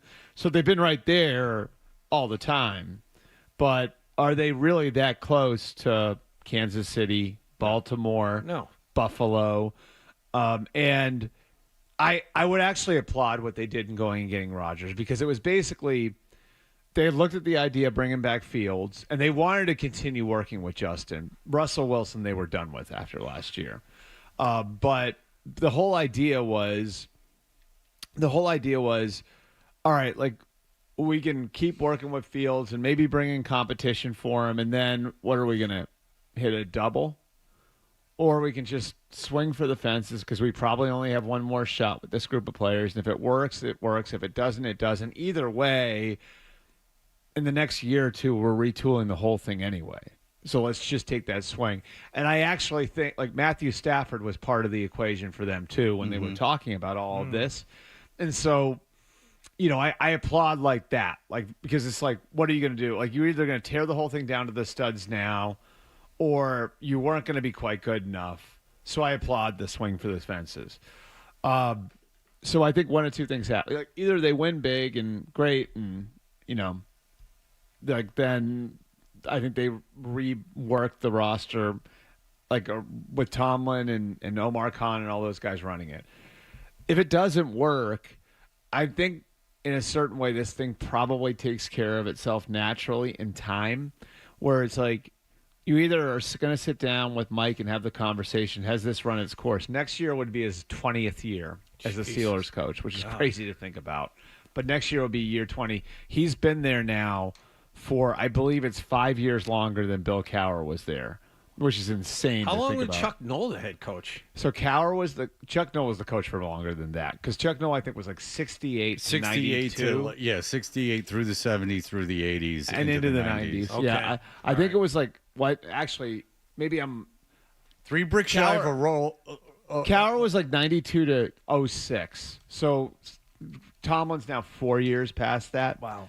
So Cowher was 92 to 06. I think Noel was 68 to 91. 23 years, 69 to 91. 69, Hell yeah. So I was a year off. I was close. 69. So I love it. Yeah. Now all I can think about is that fight at the Bengals game where the guy was wearing the old guy was wearing the jersey, 69 year mom. There was a fight? At the Bengals game, there was a fight between all these old guys, and one of the old guys was wearing a 69 year mom jersey. Ooh, and at 69, he's saying that he's very into octogenarians. He's into that could be a very old woman. Yeah, so he's willing to go very, very taboo places. But I think it's Righteous Gemstones scene that is scarring. I think of it. I think if this doesn't work, then you're at the natural point where I talked about this with the Dolphins, right? You're at the natural point where if we are going to rebuild, then you start to ask those big picture questions. If you're the owner, are these the guys that we want building it? And so then you have to have that conversation with Tomlin. So that conversation naturally happens. Or maybe somebody comes along and offers something for him, which another team could say. Oh, boy. And look, like there are a lot of teams that could use a guy like Tomlin. Yeah, That's true. And to me, it's like, is this Andy Reid at the end in Philly, where that had run its course, and a lot of people people forget, like a lot of people had soured on Andy Reid, like thought Andy Reid was kind of like, okay, like is that over now? In 12, well, they hated him in Philadelphia, and he was it was. If you guys remember, they thought about firing him after 11, and that was the dream team year, and they held on to him. And then 12 was like, he was like walking the green mile the whole year, And so, like, I think that's a fair question too. And if you're another team that needs to be like Miami, if that doesn't work out, if you're the Dolphins, is that something that you look at? Give him control. Yep. Yeah. Yeah. So that's interesting. I think That's it does. very interesting. I think it works itself out naturally that way. I was going to say the Dolphins. I mean, as a matter of fact. I by the way, I've always felt like teams that are looking for coaches should do this. Like you should at least ask if there's someone that you thought, like when McVay was kind of like, is this gonna am I gonna stay here? Is this? Why not just call the Rams? Right? Yeah. If there's any question about Kyle Shanahan's, why not call the Niners?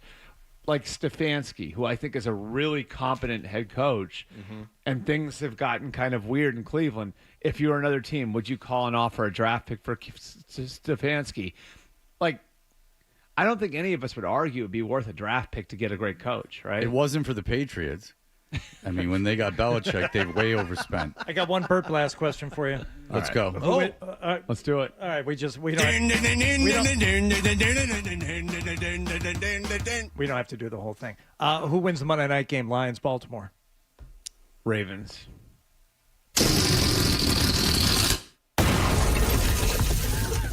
He just wanted to play a fart noise.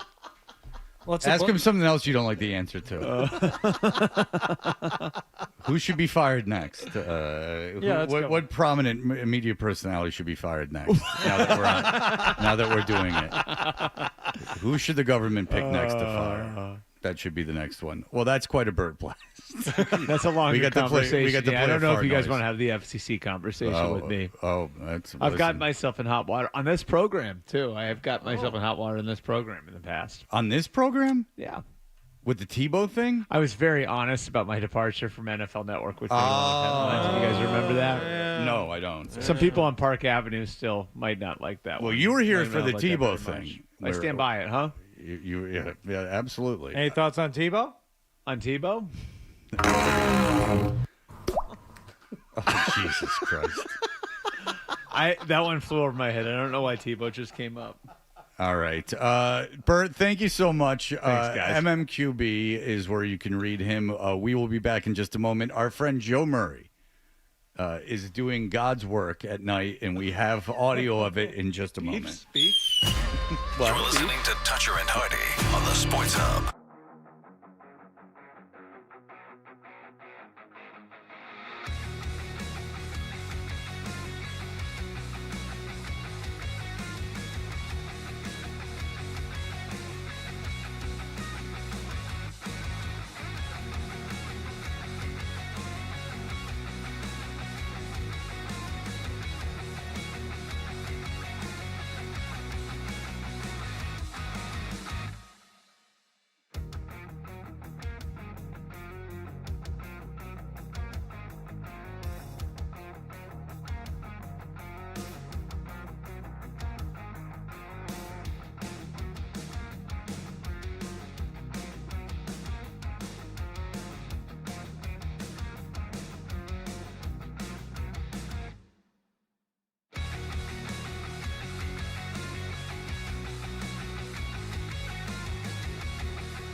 game, or it's just that is. I feel so strongly about that. I can't even tell you. Boston Talk Sports here.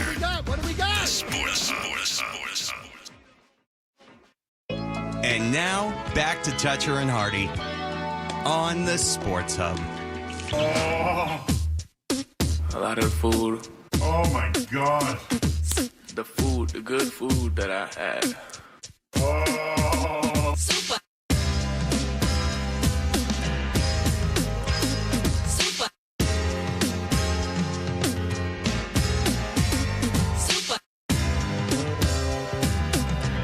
We are Toucher and Hardy, and Joe Murray is a treasure. You can watch him on YouTube just like you can watch us on YouTube. Yeah.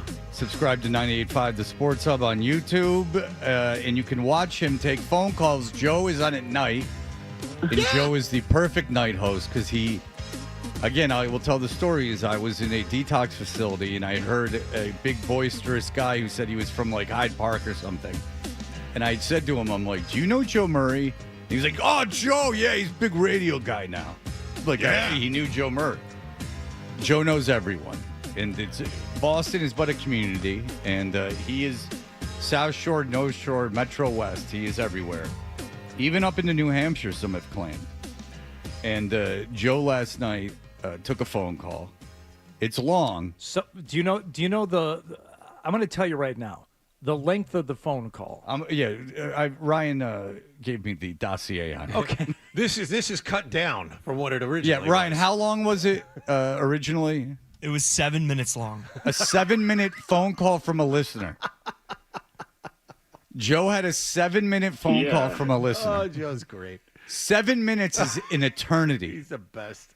Oh, it's the greatest. It's like, fantastic. what I'm else not do you being want at facetious. night? No, like, what else he's do you want at awesome. night? Like, that's what I want. 7 minutes. Holy smokes. Like, I don't want to hear a game being analyzed for 5 hours. I just don't. I don't want to hear, like, the people bitching about the Red Sox for 5 hours. You want to hear about butter cake?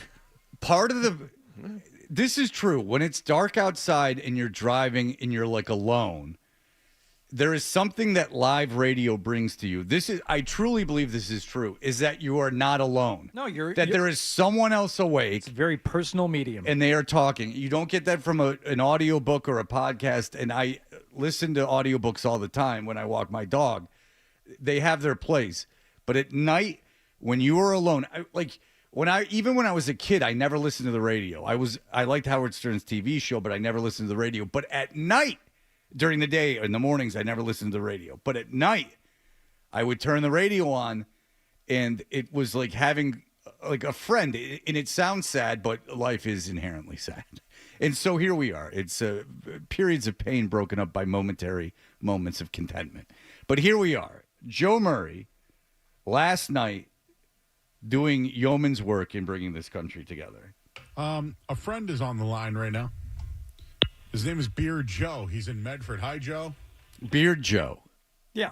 Now, Joe Murray has a beard, and his name is Joe. And not to be beer. Beer, like the drink. B-E-R. Oh, yeah, and Beer not be Joe. confused with intern Joe, Street Team Joe. Street Team Joe. It truly is the Joe show. There's just many Joes on the show. Well, that's why they get him. They just only That's right. hire guys named. There's going to be a big discrimination lawsuit against the Joe Show for first name discrimination.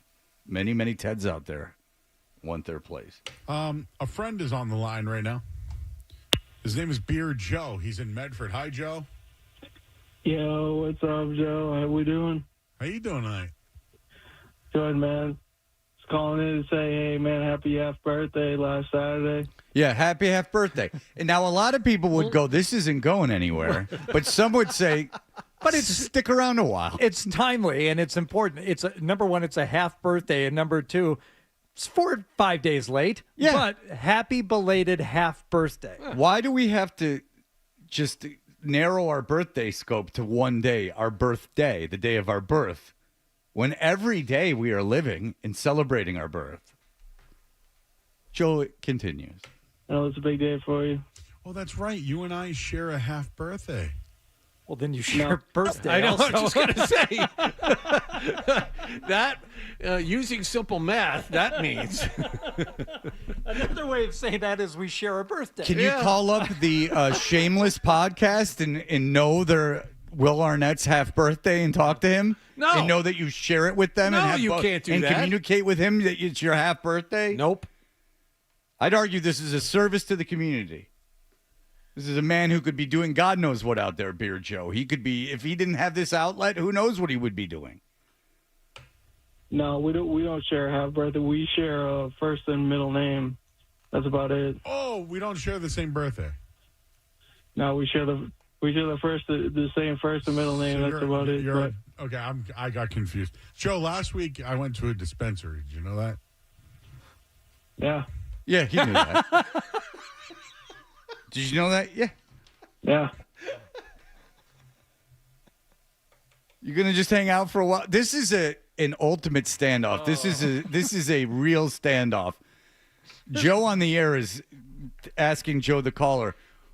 This is like a tractor race in Footloose. Like they're playing chicken. By the way, Joe is never going to back down. Joe will never lose. No, never. This is radio chicken. This is I'm not hanging up. Don't so- mess with Joe. He will beat you every time. It's got more of a Nate Bargatze, two grandmothers at a screen door type of standoff. Yeah, it's like two stray dogs like meeting between a fence, like he says. Yeah. Yeah.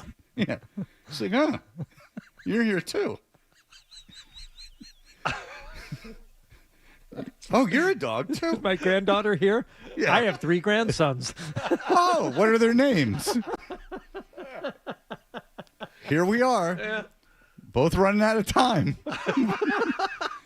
Yeah.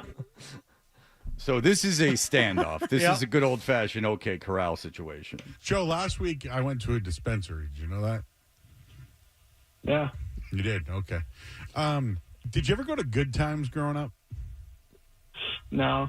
Oh, I figured, are you from Medford? No. Oh, all right. Well, that's why I was bringing that up. What was for dinner tonight? Do you know Hold on. Now, some shows, much lesser shows, may have ended the call right I was there. just going to say, there's a clean out right there if you want. Yeah, I mean, Yeah. like a Felger Maz, it wouldn't have gotten that far, but certainly had it gotten that far, that's where you bail. Yeah. No. But this guy's not hanging up, and Joe's not going to be the one that hangs up. Told you, never. This was, by the way, we have shortened this way down. This was a 7.5-minute phone call to the Joe Show last evening. Joe is a tactician. I love Joe. This is what I want at night. I'm not lying to you. I'm not being sarcastic or flippant or like I'm not being condescending. Like I truly, you're driving alone at night. This is what I want to hear. Joe's in a studio talking into a microphone. This guy's on a phone talking. I am not alone. I'm not kidding you. That's exactly what I want to hear. I'm not in a bubble. This isn't pre-recorded. This is just two guys having a boring conversation. I was bringing that up. What was for dinner tonight? Hey, Joe, Oh, he tripped him up. The other Joe wanted to get to the point. Yeah. But Joe Murray was like, no. No, you've opened up the door, my friend. Yeah, we're not getting to a point. No. Watch your head. Here comes a wrench. What was for dinner tonight? Hey, Joe, Joe, I haven't eaten yet, but listen, I just want to give you a few takes on the Pats right now, my man. So now that Jabril Peppers is gone, who do you think's the hardest hitting player on the Pats? All right, how much time of silence will we have here? And I don't want to get down to we had success with this the other day. The question is, who do you think's the hardest hitting player on the Pats? All right, how much silence? Because I can just see it. I haven't heard. No, this. you have. Yeah. I will. How about I'll just set the total at 7 seconds. I see. I'll go over, but it's only by a second or two. Okay, I don't know. I can see that it's at least 4 seconds of nothing, a little bit of woo, but nothing of substance. All right, so none of this is really peaking the meter. Before by the he way, really answers, 7 seconds is the total. Okay, before he says a word, not just grunts and clicks. Yeah. Okay, that's fine. Okay, I'll go with that. Okay, that's a little unfair because I don't know if it's just like like does that count as a word? No, All right, full all right, word. All right, here we go. This is starting at 1:10. Okay, here we go. Ooh, that's a good one, huh? I'll still say it's Harold. Oh, okay, it wasn't that. No. It was like 5 seconds. I'll still say it's Harold Landry, but I'm not confident in that. Do you know how to snap a football? Sounds like a guy in a van. Hey, boy, you know how to snap a football? That's great. Just get down and snap it into my hands. Hey, kids, you know how to snap a football? Common ground. Do you know how to snap a football? I did at one point. Yeah. How do you hold it? By the laces, the top of the ball? Do you put your 2 hands on it? How do you do it? I don't know. Yeah, I usually grab the top of the ball. Yeah. And then you just flip it right back. Yeah. No spiral, or is it a flip? Well, for the shotgun, yeah, spiral. So shotgun spiral. Have you ever long snapped? No, have you? Oh yeah. I practiced a lot. You're just guiding it with the middle finger of your other hand. Yeah. What are we doing? I learned something. I don't know what your problem is. You know, his just mind went to snapping footballs. He can say whatever he wants, you pricks. Oh, okay. We can practice some. Yeah, okay. Oh, wait, hold on. That's a meetup being scheduled. Hold on. Okay. You got that beard, Joe? Joe right here is asserting dominance. He's kicking the ground a little bit, talking about how he knows how to snap a football. Not coming right out and saying it, displaying Beer Joe's ignorance on the topic. Well, Beer Joe used to, but this is not like riding a bike. No. You don't. I don't know how to do it anymore. And times have changed. I don't know how the kids are snapping footballs nowadays, but back in my day, things were different. He doesn't want to expose himself as ignorant. Right. So Joe's kind of like, he's kicking the dirt a little bit, like spreading his scent out a little bit. I could snap a nerve for the substandard puff, but if you want me to long snap a Duke, I don't think I can do it. I mean, the Duke is it's a slick instrument too, if not properly beaten in. Oh, okay. We can practice sometime if you want. Yeah, sounds legit. You want to go to Tufts? No, we'll go to Tufts. We'll go to Bob's Deli. We'll get some chicken parms. Of course. Right? Yeah. Or Lakash's. I don't know what you want to do. Hey, Bob's Deli's great. That's great. They make a great chicken parm on a braided roll. Yeah. But so we can go to Tufts and we can long snap. Yeah. You down with that? Yeah, we can do that. And I'd love to run some stunts on you. Oh. You playing tackle, me playing DN. I'll give you my spin move, couple of jukes. How about this? Rush the pass. I'll play right tackle and we'll do some stunts. Yeah, we'll jump off the backstop we'll use see if a garbage bag works as a parachute. We'll do some stunts. You're driving by Tufts one night, right? There's 2 guys out there. Yeah. Takeout containers littered around them. Mm-hmm. What are they doing?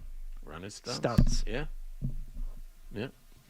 Oklahoma's? No, nothing that crazy. That was the best. Joe, little flex on, places to go for food in Medford. Yeah, well, you Not have to gonna miss a establish chance. that. Oh, like, yeah. that he's no yokel. Like, he Sure. knows what's going on. I take it Tufts is in Medford? Yes. Okay. I was unaware of where Tufts Yes. was. I've never had to go. Yes. Bro, I'll dice you up. Oh, we got ourselves a challenge. I'm 6 feet, like 200, 210. Do you know who you're talking to, sir? Do you know what program you've called? Oh, my God. Joe's going to handle I think Joe handles this with a little bit of subtlety. Like, I don't think he goes right in on the kid. Right. I think he goes like, all right, pats him on the head a little bit. Yeah, that's cute. Yeah, that's cute. Are you 6 feet tall and 200 pounds? Yeah. Oh, you're adorable. Yeah, why don't we triple all of that? Bro, I'll dice you up. Oh, we got ourselves a challenge. I'm 6 feet, like 200, 210. Okay. I'm 6'3", 372, but I can move. Yep. Yep, you would ruin me. Yeah, Joe likes that. Yeah. Now we can be Thank friends. you for not making me say it. I'm the alpha. Yeah. This has been established. This phone call has run its course. Thank you so much. Yeah. Now you may get on your back and wiggle in my area and get some of my alpha sent on to you. Beer Joe, the inferior Joe. This is mine. It's my stick. Yeah, you would ruin me. All right, I thought there was a challenge there. I actually got competitive right there.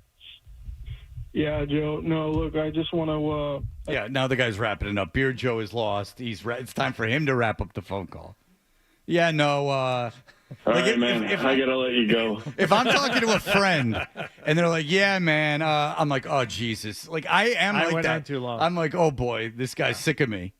Yeah, Joe. No, look, I just want to wrap this up. Yeah, last thing I wanted to say is just say shout out Street Team Joe. You know, I love Cinnamon Toast Crunch, bro, and the High C. Not together, but yeah, Cinnamon Toast Crunch, top 3 cereal easily. Cinnamon Toast Crunch, top 3 cereal easily. Beer Joe, thank you, sir. Call in soon. All right, thanks. Thanks, buddy. We got to go to break. Yeah. Yeah. We've missed 3 breaks talking to him. Robbie, go ahead. Hey guys, I am convinced that Joe hit his head during a speed date, and he's just perpetually running through small talk questions. I was listening live last night, and Ryan and Malden called in, and Hardy knows full well he's got to be put on a clock on all the other shows. But we almost got out of Ryan and Malden. All right, Joe, I got to let you go. But Joe interrupted him again and kept getting the conversation to go further along. And the entire time I was thinking about this is going to be on Toucher and Hardy. It was blowing my mind. That when you said a 7-minute call, that's what I was expecting. So there was more than one. So it was just blowing my mind, and you guys were all that I could think of. Yeah, I got emailed the call, and so I was on top of these things. There was some debate in the show about what I was referring to because there was so much that happened on Joe's show last night. But this was the call I was referring to, the High C and Cinnamon Toast Crunch. If he had gotten Ryan and Malden to tap out and hang up first, that would have been a first. Yeah, but Ryan did go, "I'm going to wrap it up." Or no, I'm sorry. Joe said, "I'm going to wrap it up." Yeah. Joe bagged out of the call before Joe. The other guy that he was talking about, though, the Ryan and Malden guy, he's always no, wait. He's always got one more thing. Okay. Yeah, but Joe can outlast him. Apparently. What it sounded like. Yeah. That's fantastic. It's good stuff. Yeah. I mean, that is a conversation where Joe is just bringing up esoteric things and asking if the guy has them. What was for dinner tonight? It's a masterclass. It's a masterclass of manipulation and dominance. Do you know how to snap a football? It's like my dog will take a stick at the dog park and then sit down and put the stick between its front paws while it lays on its stomach. Like, you're going to try to take this because it's my stick. I'm just letting you know this is mine now. And if you take it, I'm going to go ape crap. I'm going to lose my mind. So just know. And then the other dog might come and just sit by it, and my dog will go, "Okay, well, there you go. We've agreed this is my stick. I am the alpha. Now you may carry on." And that's what Joe does on the phone every night. Congratulations to Joe. Jerry Dulac? That's correct. Yeah, Jerry Dulac. We've had him on before. He's in Pittsburgh. Obviously, the Patriots playing the Steelers. What's the vibe like there with Tomlin? We talked to Bert about it. You guys were surprised yesterday when Phil was in that I was telling you about just how much the Pittsburgh fan base is not a fan of Tomlin anymore. We will get to that in just a moment.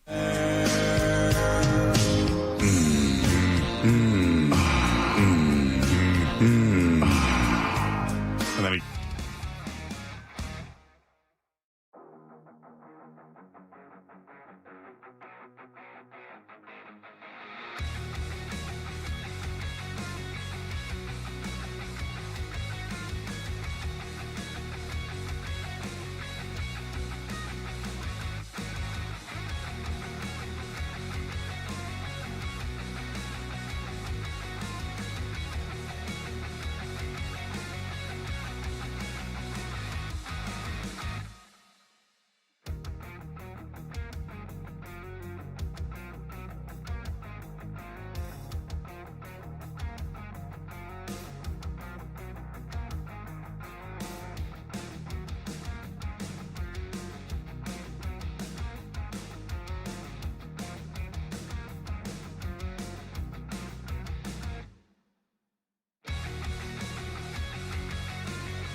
with Hardy and Wall. What a golden ticket I've gotten.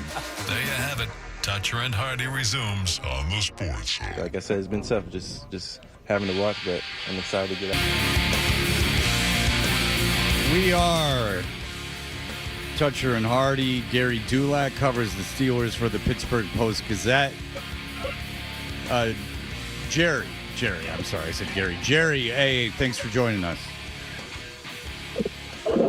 Well, fellas, good to be with you. I hope you're doing well. We are. Thank you so much. All right. I think people are don't really have a good angle on how Steeler fans are feeling about the franchise right now.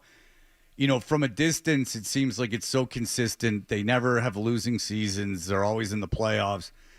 What is the frustration level with Steeler fans now in the status quo over there?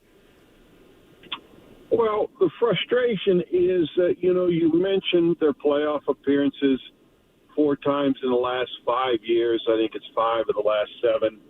Problem is they haven't won a playoff game in 8 years. They've lost their last 5. Mike Tomlin's been one and done 8 times. The record is Marty Schottenheimer 9. So their failure anymore to advance in the playoffs is the biggest frustration. Those non-losing seasons, they're nice, but there's no dominant season. There's no playoff victory, and that's what has the fan base up in arms. It's not a question of whether Mike Tomlin is a good coach or not. It's just a question of how much longer is that going to be tolerated. And that's kind of the issue that has everybody frustrated because they keep watching the same old thing, whether it's 11-5, 10-7, 12-4, 9-8. They get to the postseason and they lose. And not only do they lose, they just get hammered right off the bat. I think in their last 5 playoff games, I know, they've been outscored 63-0 in the first quarter. So right off the bat, they're getting behind, and they really have, no chance of catching up. Not with the way their teams have been designed. So that's what has everybody up in arms about, their lack of postseason success for a franchise that has 6 Super Bowl trophies. Okay, what is the vibe around the Aaron Rodgers acquisition? It's kind of like a Hail Mary. If this doesn't work out, does Tomlin stand a chance of sticking around? Yeah, if this doesn't work out, then what is the question? And to me, it's not a question of whether he sticks around or not. The only way Mike Tomlin is leaving, apparently, is if he decides he's had enough, because it's apparent that the Steelers don't feel that they've had enough. So, but if the same thing happens again, and it goes back to kind of what I was alluding to in the first part there, was if it doesn't happen again, that they get to the postseason, let's say, and they lose again, or they don't even get to the postseason, but let's just say they get to the postseason and lose again. If you're the owner of the team, are you going to continue to watch it even some more? And at what point do you say, okay, something has to change, and the only thing that's been constant that would need to be changed which would be the coach? And again, it's not a question of whether Mike Tomlin's a good coach. It's just a question of how long are you going to continue to tolerate it? Because at that point, it will have been 9 years. And, they are playing to win right now. They're not playing for 2026 or 2027. All the moves they made, including Aaron Rodgers, started last year with Russell Wilson, they are being made for one reason, and that's to win a playoff game and hopefully get this thing back on track. Is there a sense that if it doesn't work this time around, we were discussing this earlier in the show, that there is like a tear down to the studs afterward, involving not just players, but with coaching and with just a real cleaning of the house? If this particular time around, this all-in mentality doesn't result in some playoff wins. Well, that would sound like the logical path, except the history has shown the Steelers don't do that with their coaching staff or whatever. That's not to say that that doesn't need to be the case. Look, they've drafted players who just haven't developed.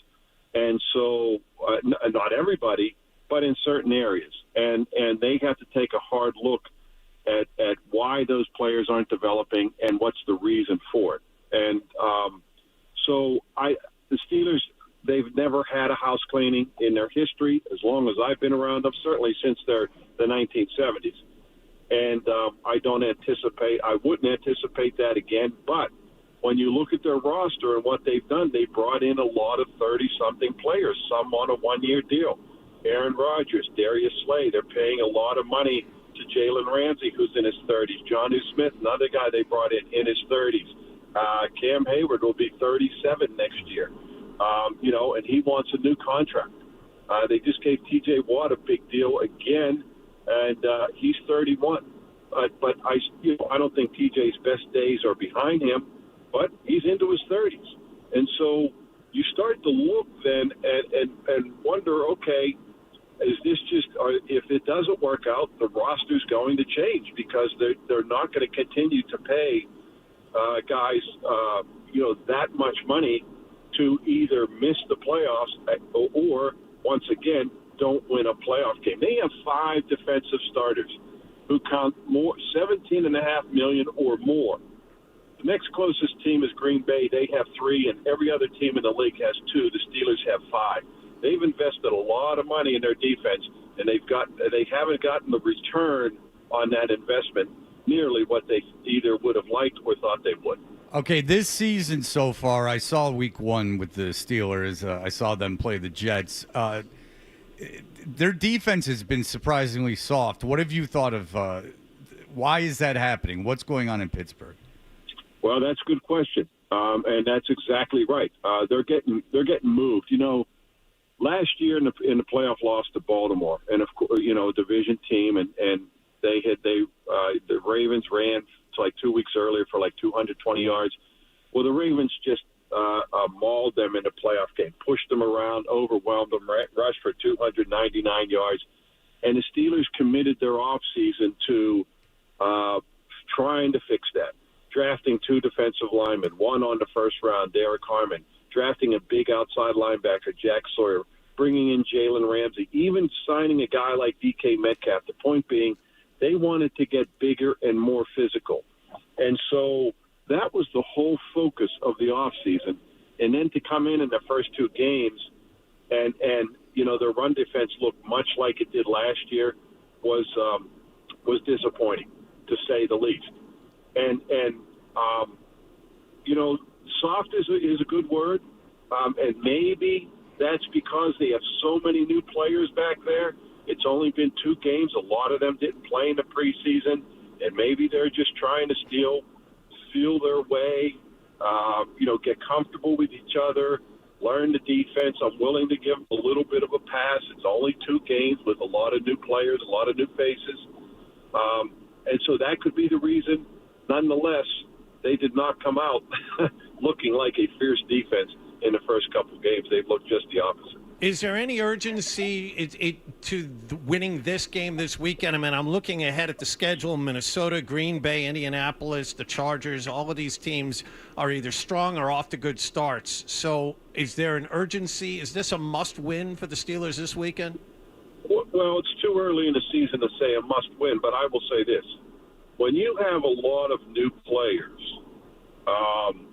one thing you want to establish from the start is confidence and the belief in those players that what we're doing is working. And so 2 games, 3 games isn't a large body of work, and I've never believed that any game in September is a must-win game because history has shown us that you could get off to horrible starts and still recover and get into the postseason and maybe make some noise. But I think because you don't want to lose back-to-back games early in the year, especially against teams who are not considered to be in the top portion of the league. So for that reason, and from instilling the belief in the new players that, this is the way, this is what we want, and instill the confidence in them. From that standpoint, I think it's important not to lose a second game. All right, Jerry, I got to ask you something a little off topic here. You pride yourself as being the host of the longest-running primetime golf radio show in the country. That's right. Okay, just a little fact-checking here, because I have hosted for many, many years the Sports Hub Golf Club here in Boston. How long has your show been on, and what do you consider prime time? Well, I consider prime time being at night. And so most golf shows, 99% of golf radio shows in the country are at 7 or 8 a.m. Saturday or Sunday morning. I've always been baffled by that. I know the reasoning, or people like to say when people are driving, that's when people are driving to the golf course and they want to listen to the golf radio show. But I go back to 1997. Hosting the show. So, and that's why I don't know how long you've been doing it. If you've been doing it longer, God bless you. No, it's one of those trash positions. Okay. He's got one of those trash time slots. Ask him when his show is on. Okay, so Jerry already knows. It's 7 a.m. Sunday mornings. I've been doing There it for you go. 13. There you go. Are you unaware of it at the Sports Hub Golf Club? All right, Jerry, let me ask you this. Do you suffer the jabs and slings and arrows from your friends and coworkers for hosting a golf show, or are they more supportive of you in your endeavors? Yeah, they're more supportive, apparently, unlike you. Yeah. Right. Yeah. Hardy's got some trash show on the weekends. Don't worry about it, Jerry. I will tell you, my days of traveling on the tour for the Pittsburgh Press and the Post-Gazette, obviously that's been cut back over the years, having covered over 50 majors and as I said, doing 7 or 8 events a year on the PGA Tour. Those connections enabled me to, make the show what has become. And you can name, you can name everybody. I'm trying to think of who hasn't been on the show, whether live or taped. And you ever had Nicholas? I had Nicholas once. Did you ever have Jack? I just said, you name them, just don't go back to Ben Hogan or Sam Snead. Right. How many greenskeepers from local courses have you chinwagged with? I'd like to have the supers on sometimes too, Jerry. Do you ever get, the down in the dirt, so to speak? I'll tell you what, all the time, because I love the superintendents. I love talking to them about turf and agronomy. Absolutely. Okay. I have You two, everybody on. well, listen, I there's have two of local you. guys on. I have local pros, local amateurs, local Well, that's a shame. superintendents. I have them from across the country. I have travel people. I have players, Champions Tour, regular tour, Corn Ferry Tour, amateur players. You name it, I've had them. All right. Well, if you could slide us some Corn Ferry names, we would appreciate it. No, I just made a friend here in Jerry. No, I know. Jerry's on the show next week. Once a golf guy talks to a golf guy, there's It's no over. shutting up about the golf. I know. I understand. I understand. know, it's over. Jerry, where do you live in Pittsburgh? I live out by the airport in Robinson. I was born in Mount yeah, Lebanon about- Hospital. That's where I was Yeah, born. I'm about 10 minutes from Mount Lebanon, but 10 minutes from downtown, 15 minutes from downtown. So good location for when I travel. And I'm actually, as we speak, I'm driving by the Pittsburgh airport at this moment. I'm actually in between my football. I'm headed to go do a golf radio show at one of the resorts. We do about 5 or 6 of them a year, where we go to the resort and we do a 1 hour or 90-minute show. And I'm actually heading to one in Ohio right now to tape a show for next week. All right. Well, that is yeoman's work, Jerry. Jerry Dulac, Pittsburgh Post-Gazette, Pittsburgh, a great city. Jerry, thank you so much for the time. We appreciate it. All right, fellas. So thanks for the talk. All right, thank you. Appreciate it. There you go. Well, that might have sparked an idea for Hardy. What do you? Yeah, it's like you wag a steak in front of a rabid dog. You're gonna get them hanging on to it and not shutting up about it. I mean, could these not say enough. Two golf idiots boring each other to pieces. Why don't you shut up? Blew you right out of the water with his length there. 6 to 7 p.m. I mean, that's hot stuff. That's good. That's baseball hours. Now, you know what? We could take What day of the Maz. week? I'm looking back. He had a post earlier this year on March 6th. So what day of the week was March 6th? All right, let's get on it. Let's get a calendar up here. I'm going to get on it. Go ahead, Phil. Vamp with it. Vamp with it. I love a parade. The cheer of a crowd. It's fun to Thursday. do. Ooh. Thursdays that's Thursdays at 6. That's drive time, baby. You know what? Let's take Maz off the air. Let's move your show right in. What radio station's punting that time slot? The Red Sox are working on that for me right now. That's a good point. Yeah, he may not be going beyond September. Well, listen, you keep tantalizing us with those greenskeepers, my friend.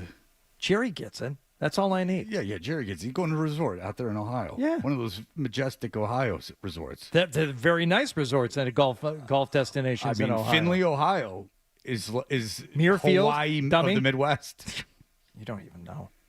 And what's more troubling, Fred, you don't care to know. Willful ignorance. There it is again. Exactly. We got to go to break. Oh, shut up, Adam.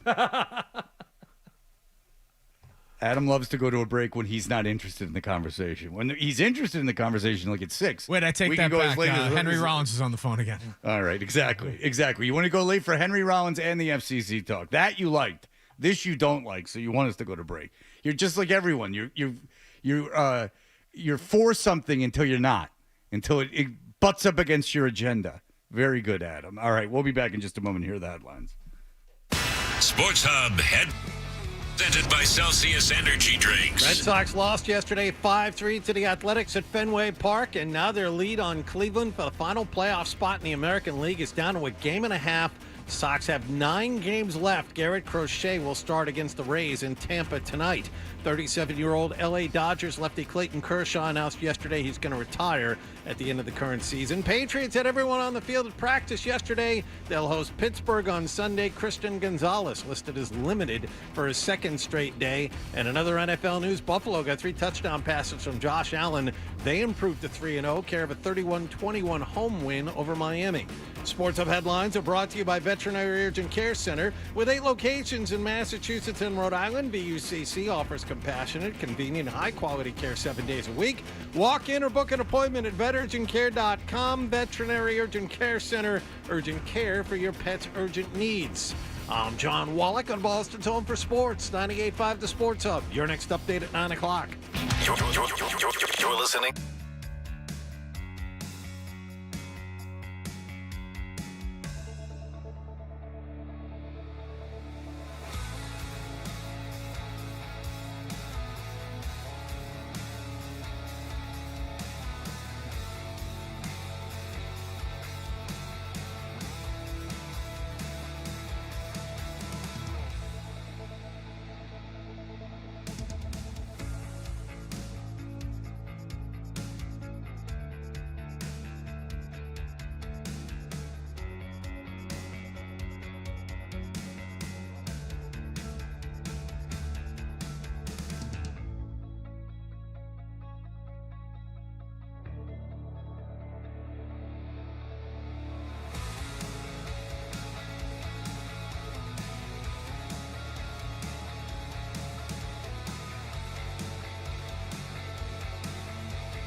This is it. What?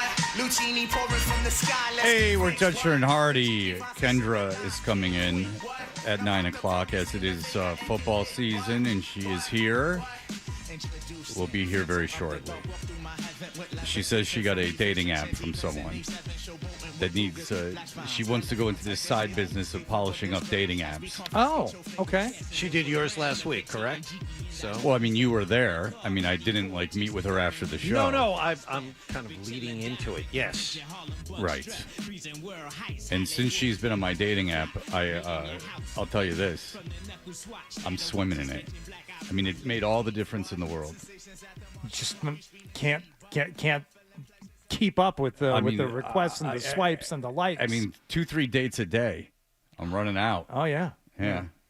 Just constant. I mean, what do you want to do? I mean, there's only so many times I can go to the Franklin Park Zoo.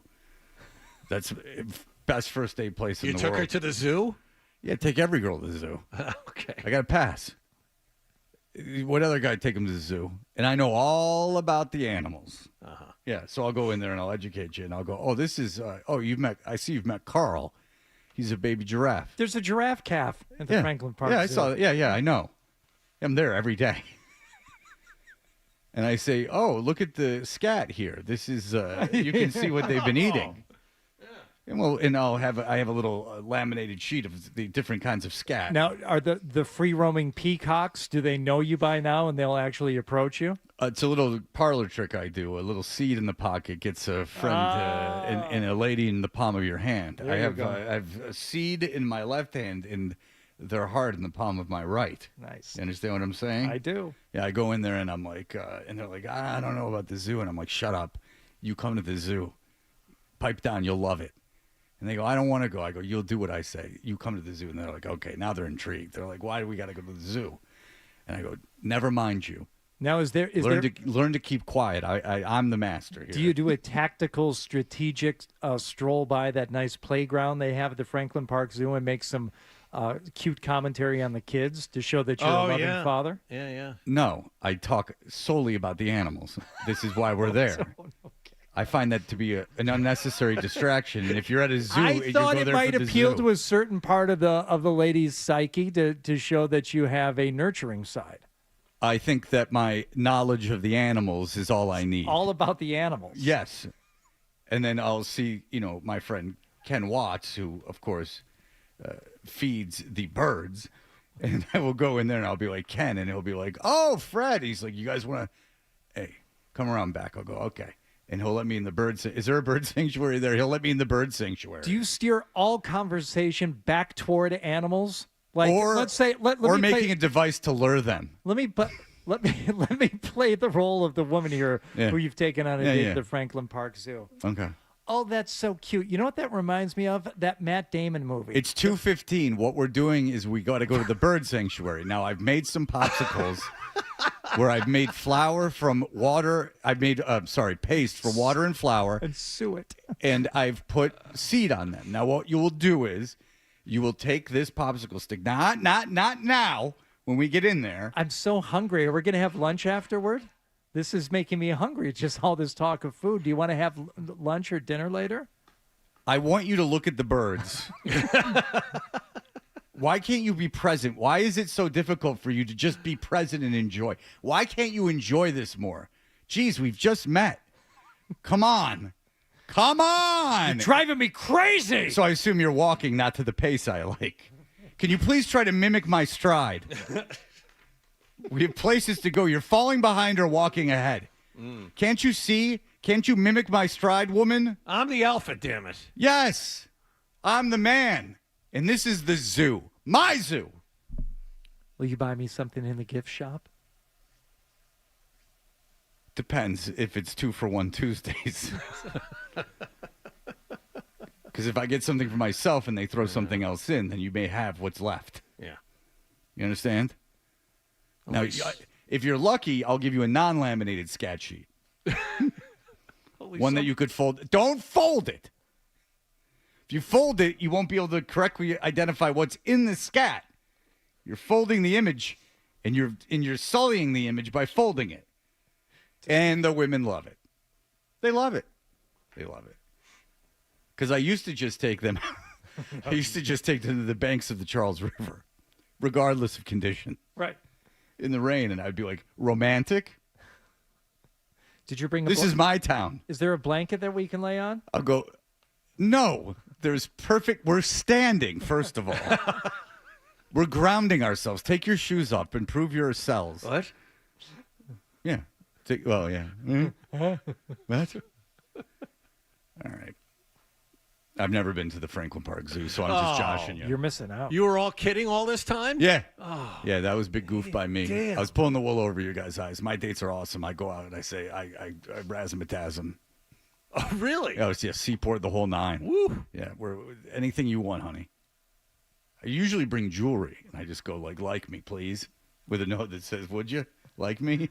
You don't even have to do anything. Just take my stuff. It's a Belichick situation. Right. It's a real Belichick situation. You learned that from the master. Yeah, I just print out a portfolio of my assets, and I go, pick them. Just take what you want. And then I give them all my career information. I go, you steer the ship. I go, here. What's my next move? The less you leave me, the more I'll like you. Exactly. Listen, an LLC, you say. Yes, put your name at the top of it. And why don't you be the executor of my will, too? I let them first date, second date. Jeez. All right, we'll be back in just a moment. Kendra Middleton will be joining us. Toucher and Hart.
3 runs in about 5 minutes in the top of the first inning, and the Sox never recovered.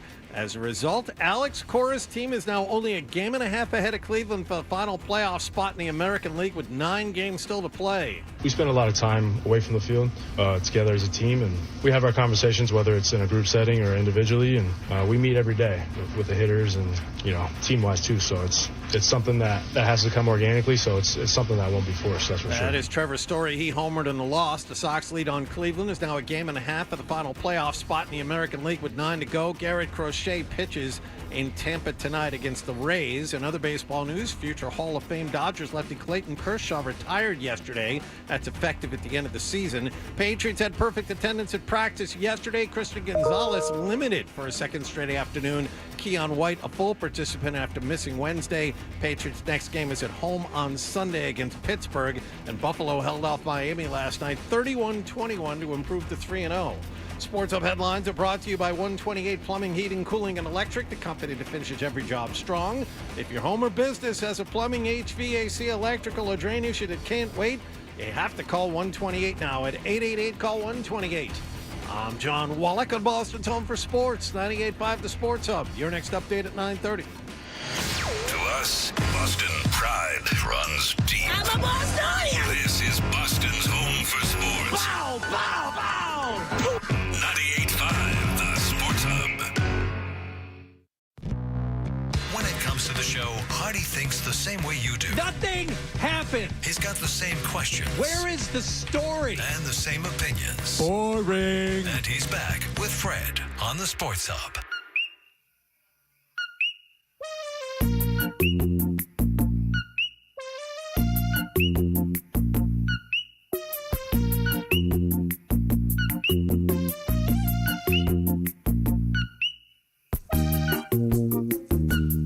Yeah, that like self-improvement. I love this song.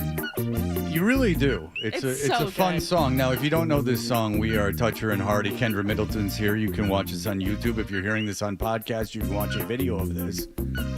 Big smile on Kendra's face every time this song starts. Big smile. This is what plays in my brain. By the way, CBS News this morning had something called NFL star sacked by poop. Huh. That was the what's it called, when it's the thing on the graphic on the bottom of the screen. Chiron, yeah. I don't know. It wasn't a Chiron because it wasn't moving. Scroll, That's gotta just be the scroll at the bottom. No, it wasn't. The lower third? It was just. I guess there's maybe not a term for it, but it was just the graphic on the bottom of the screen. It said NFL star sacked by poop, and what happens is he's changing a baby's diaper, and then he leaps when he sees what's in the baby's diaper. He leaps in the air back to the chair, and to that I would say, what did you assume would be in the diaper? And why are you such a rookie? We have an email here that I don't want this to get biased today. It is from Not Gary Tangway. Yeah. Do you want me to read it, or do you want to read it yourself as You Gary? can read it. I'll just react. All right. I'm here. All right, here we go. Yeah. Yeah. Opening scene. Fade from black to a dewy morning at the zoo. Strapping middle-aged divorcee strolls by Carl the Yeah, baby one giraffe. lady lost her chance. I've already liquidated the 401k. Come over. Why don't I lure you into my playpen in the kitchen, where I bought all new appliances. I paid 70% tax on them. Man at the zoo stumbles upon a dead body. Yikes. Bunch of zoo stuff. There's a smoking hot veterinarian with huge cans. What's in that needle? What he injected in them? Whoa, a dead body. Bunch of cutscenes with animals doing it. Maybe Rocky Suarez falls in love with a panda or a baboon. Who knows? We'll work all that No, out. gross. No. Here, save that for Europe. Save that for the European version. This is clean American stuff. Here's what we got going here. Dead body zoo cans. I love it. But here's the thing is like, what was this guy, trampled by a horse or hit with something? Who knows? There's guts everywhere, right? And here's the thing. You know, Rocky Suarez, our heroine, the one with the cans and the ass and everything else you like to look at? Sure. She's covered in this stuff. But here's the thing. It blinded her temporarily. So she's like, did a giraffe stomp on this guy or was there some kind of kaboom? I didn't hear nothing. Because she's... She was at a I can't wait to see Cannibal Corpse concert. the Maybe night he's showing a before. flashback. I don't know. Yeah, right. Night before, Cannibal Corpse, real loud. She's got tinnitus, real bad. She can't hear anything. Did something go boom? Couldn't hear. Now she's working with only 4 of her senses. Jump to Now vision and smell are my friends. So she's got to solve this whole racket without the sense of hearing. Oh. Yeah, it's been knocked out of her. She doesn't know when it's coming back. People are talking to her. She's like, no comprende. They can't hear. Tinnitus. Right? Okay. Well, so she's communicating with the animals, right? She's like, parakeet, what do you say? Tell me with your vibe. This end scene from this, Gary says, end scene we follow from behind as our strapping divorcee walks through the zoo gates on a bright, shiny day with a daughter holding one hand, Rocky Suarez holding the other. Camera pans around the front to reveal the daughter as the facial features of a panda or whatever Rocky hooked up with. Gross. Fade to black, wait for the checks to roll in. All right, here's the deal. Love the Suarez divorcee daughter. Carrying balloons. One of the balloons get loose. They have a little laugh. Who cares? Devil may care. Balloon flies in the air. We pan on it. It lands on a dead body. The balloon is up in the air, but then it comes down? Yeah. It gets hit by lightning or some crap. Air and the whole... all right there, Mr. Magoo. I don't know, Mr. Wizard. I don't know how it lands, but the balloon stops floating. Lands on a dead body. But this dead body is of a lady. And those boobs ain't small. So it's Curse of the Big Boom Bandit. There it is. There it is. There it is. You stuck the landing. That was great. Death with double D's. Yeah, double D death. Something about big bras. You get the vibe. All right, Kendra Middleton is here. She's brought to you by DraftKings Sportsbook. Kendra, thank you for joining us. Of course. She didn't smile during that whole thing until No, I said Kendra. Not a second. No, not one thing of I that have did she no find idea humorous. what just happened. Do you know who Gary Tanguay is? Yes. Do you know he has a book called The Arm in the Fall? No. Okay. So well, then that ruins the whole thing. if you go to Amazon, you can find Gary's book, The Arm in the Fall. It's about a Super Bowl quarterback who gets killed, and they remove his arm before the Super Bowl. And there is a vixen named Rocky Suarez who's a hot cop. And then there is a down-on-his-luck ex-TV reporter who is brought into the fray. And that's me. Well, good thing I can't read.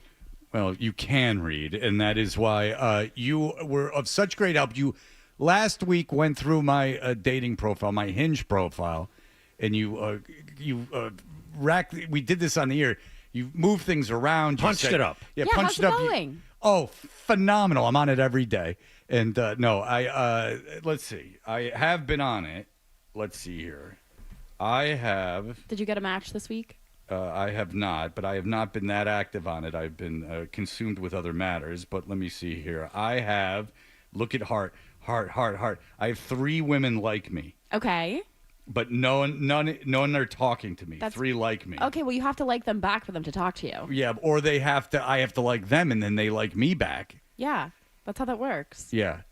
We've been over this. If I met these women in the wild, I would probably find them much more attractive Okay, than well, a are the still 3 picture. in your likes cute? Now I would feel it. 3 is more than 0. I can't tell.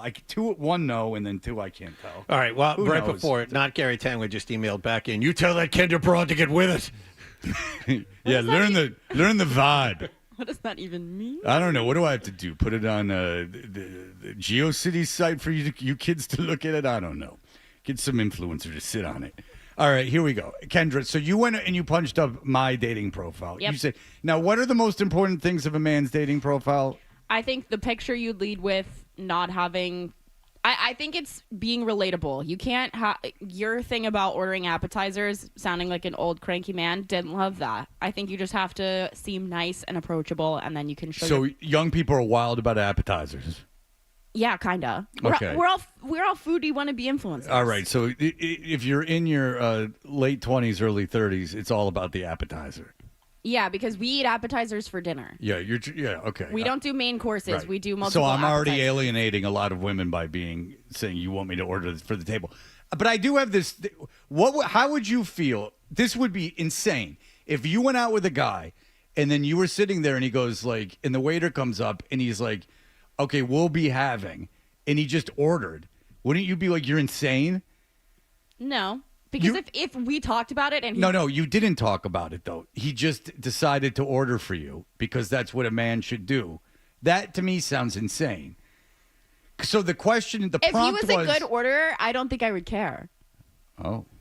If it's a good order, sub. if he like puts in like chicken fingers and mozzarella sticks, I'm going to be like, get out, leave. But if it's like a good order, then yeah, sure, whatever. I don't care. I'm not a picky eater. What's wrong with mozzarella sticks? But you have a million diseases and like allergies, so you could. There's one allergy. But it's of everything. Okay, yeah, fair. Right. So wouldn't that be presumptive of the man to order a bunch of stuff that What do you could want to kill be, you? gluten people? No, I'm allergic to Red 40. Yeah, she's like allergic to like a real thing that like could I have an pop up EpiPen anywhere. like all the time. What's that? Like red food coloring. Oh. And you don't know what that's in. Well, yeah, you do. You can see it. It's bright red. What if it's disguised by other things and there's something black in it and it makes it purple? You ever think about that? Sometimes. Maybe I'm looking out for you more than you're looking out for yourself. That's probably true. All right, so you were sent a dating profile. I was sent a couple. Okay. This because people pay for this. Yeah. You get a woman's perspective. It's very it can be very good. All right. Who is this person? What's This going week on? we have Zach. Okay. And he is 30 years He's old. competing with Slater. Yes. Lives in Providence. He's been a restaurant manager for the last few years. He's in the process of switching jobs as he's finishing a degree in history. Clap it up for an educated man. I Clap have it a up. degree in history. He'd like to teach high school one day. He is a Boston sports fan who loves cooking and entertaining. He lives by the water, loves a new book or album, has a large personality, large Italian family, and he doesn't care if he's anonymous. Okay. So if should you be sincere on your dating app? Like, should he say like something sincere? I think so, because whenever I see, like, no offense, the douchey Southie frat bro who's got like the backwards hat and just has pictures of him at the bar or stuff like that, that's an automatic swipe left for me. Should people take pictures in the mirror? I'm going to say if you're going to like a business thing or a wedding and you just so happen to be dressed up, you should never lead with that as your photo, and you should never have more than 1 or 2 pictures with your friends. And I think you should have at least 1 picture with friends. Because Should you have your shirt on? Yes. Okay. Always shirt on. Should you take a picture at the gym? No mirror selfies at the gym. Because a lot of women put mirror selfies at the gym, and I don't know what they're looking for. But boys want to see that. At the gym? Yeah. What do I care if you go to the I feel like gym? it's some weird mating thing with men where they want to know that like women work out, and you know what I mean? Like I feel like that's How the sausage is made is not my concern. I can tell if you look good. If you look good, I don't care how you do it. Yeah, I just want the McGriddle. Yeah. Assaulted the Mickey D's. Write it down in the dream journal. The Mickey Double D's. Hold on. Hang on. Now we're cooking. I'm glad I brought you on fold. Now look, ghostwriting credit. My name's on the cover. You do the writing. Yeah. Studious pose. Holding my chin. All right. So what do you suggest for this guy? Is he good looking? So I sent everything. Have you guys seen his profile? I sent it over. No. Okay. So his first about me is he's medium ugly, but holds personality higher qualifications. Happiest outside basking by a body of water. Overthrow the government with me, ? I like his opening statement. I'm not going to lie to you guys. So you should put a statement with a question that like you'll be a team. Exactly. I was just going to say you should always, all of your prompts on dating apps should always have a question, because that makes it easy for somebody to respond. Why did you not tell me that? I don't know. She was afraid of the question you would ask. Is there a part of you that doesn't want me to find a mate, Kendra? No. I think your dog could really use a second I parent. think that you're sabotaging me in a way, because you notice that she says every prompt should end with a question. Yeah, I don't remember but her she telling did. Well, you she that. certainly did not say that. Yeah, last that is week. interesting. I give you lots of feedback, though. Do you think she's subliminally, John, trying to make my dating profile less attractive so no one will ever love me? Clears the runway a little bit. You're saying Kendra's infatuated. That's with what me, it is what sounds you're like saying, from Jonathan. over here. Nah, I could be wrong. This theory's been thrown around a lot. The other possibility is she just doesn't care one way or the other, and that's I would call that a decision. That's the most damning of all. That's impossible not good. to believe. That's not good. She just doesn't care about you at all. Kendra, is that true? Do you not care about me at all? No. I'm friends with your daughter. Of course I care about you. Oh, thank you. All right. So you like that opening prompt. Let's throw I the think you should always have together. a question because, I like him making a joke about like the medium ugly, but have personality higher Is qualifications. he medium ugly in real I life? think he's cute. Oh, so he's ugly. Like he's a cutie. Let me see. Yeah, he's very normal. He's very normal. Yeah. Okay. Yeah. But I think that you should always have a question. Would John be medium cute? Medium ugly. I don't think I've never seen Wallach without a hat. Yeah, because you got to wear a hat on with these lights, or it looks like you have no The hair. only- We okay. are forced to wear hats. Like there's days I'll turn around and come back for a hat. Because look, when I take off my hat, I got hair, but it looks like my hair's red. Like everything's all screwed looks up. red. Okay. And I can't take the slings and arrows anymore. Yeah. There it is. Okay, yeah. Yeah, he's That's got a what I little salt and expected. pepper. Yeah, you're not as bald as I expected. All right. Is it okay? Is this guy better than John? Okay, so I was just yes. I was just gonna say though, you should always have a question because then it gives someone something to respond to. But as you keep scrolling on his pictures, if you're on the YouTube, please don't screenshot him, me. I don't care. He's got a picture of him in an arena like this. Oh, like doing the I love you like thing. with your tongue out. Not my favorite vibe. That's a very feminine picture. We should replace this photo. Like this We should tongue sticking out is a very feminine vibe, don't you think? Like that whole It's more so just that I. That's I something like, my daughter does. Yeah. Like my son doesn't do that. Replace that photo and replace that shirt.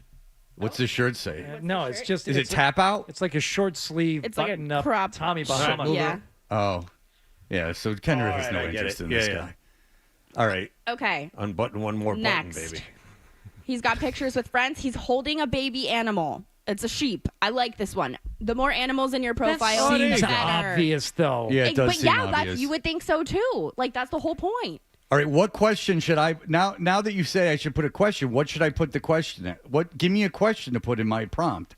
And okay, about your appetizers, you should. I don't have that anymore. We got Okay. rid of that. Remember we 86'd that the last time when we focus grouped this thing. Okay, here's where the I double crossed both of you. I put the picture of me on the boat with the beautiful sunset first because that lets you know I got island vibes. I need a man's opinion on this next question he has though. Okay. The key to my heart is a scalpel. I don't get it. Oh, because he's like being literal. He's being literal. Yeah. You see. No, that's too. No, I don't know. Okay, I have an idea for your question, Fred. Yeah.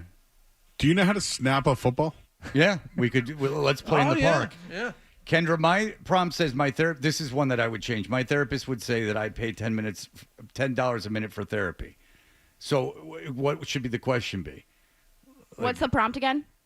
My therapist would say let's I think you need to let's change take the prompt. schizophrenic medicine together. Let's try to solve I just don't our- think that translates very well on the internet. Okay. My simple pleasures. Doing it. I think that will really get the ladies of my age group going, Fred. I'm experimenting with not masturbating. Is that something that I should put up there?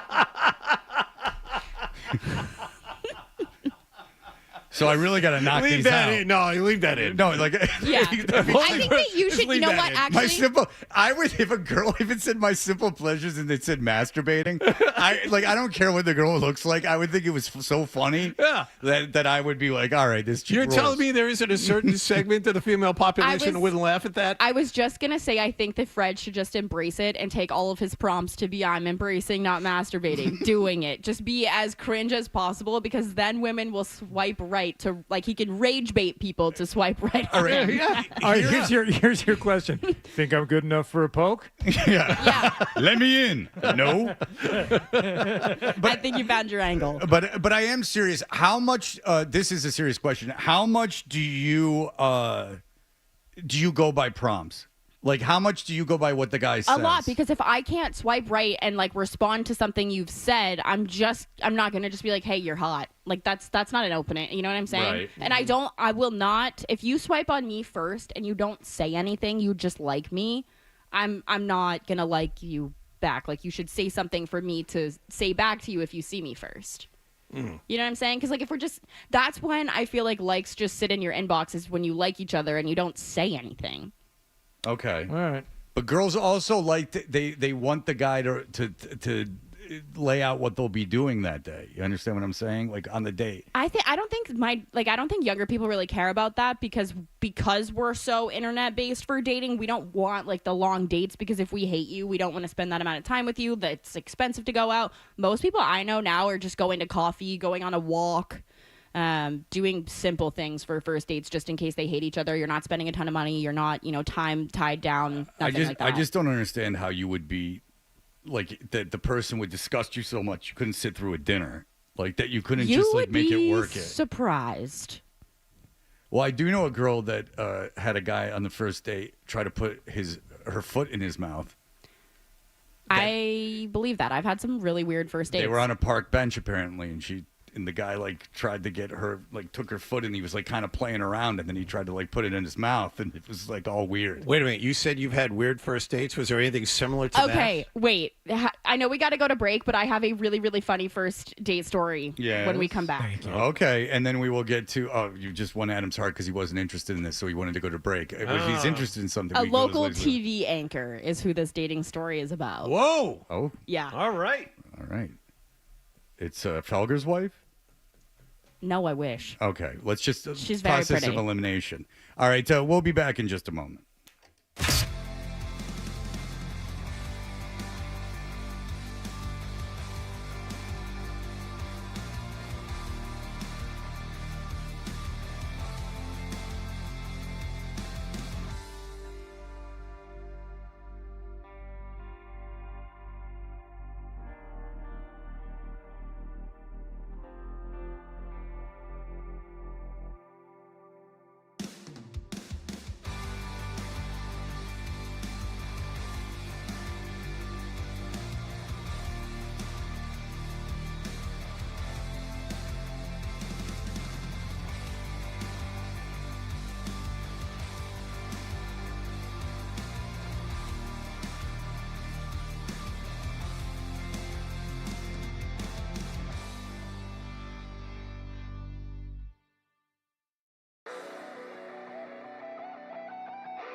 Sunday on your home for New England Patriots football all season long. 98.5, The Sports Hub.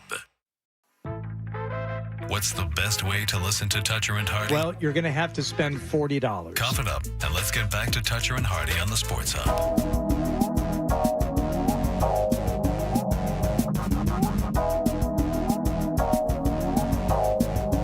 Hey, we're Toucher and Hardy. Kendra Middleton is here. She's brought to you by DraftKings.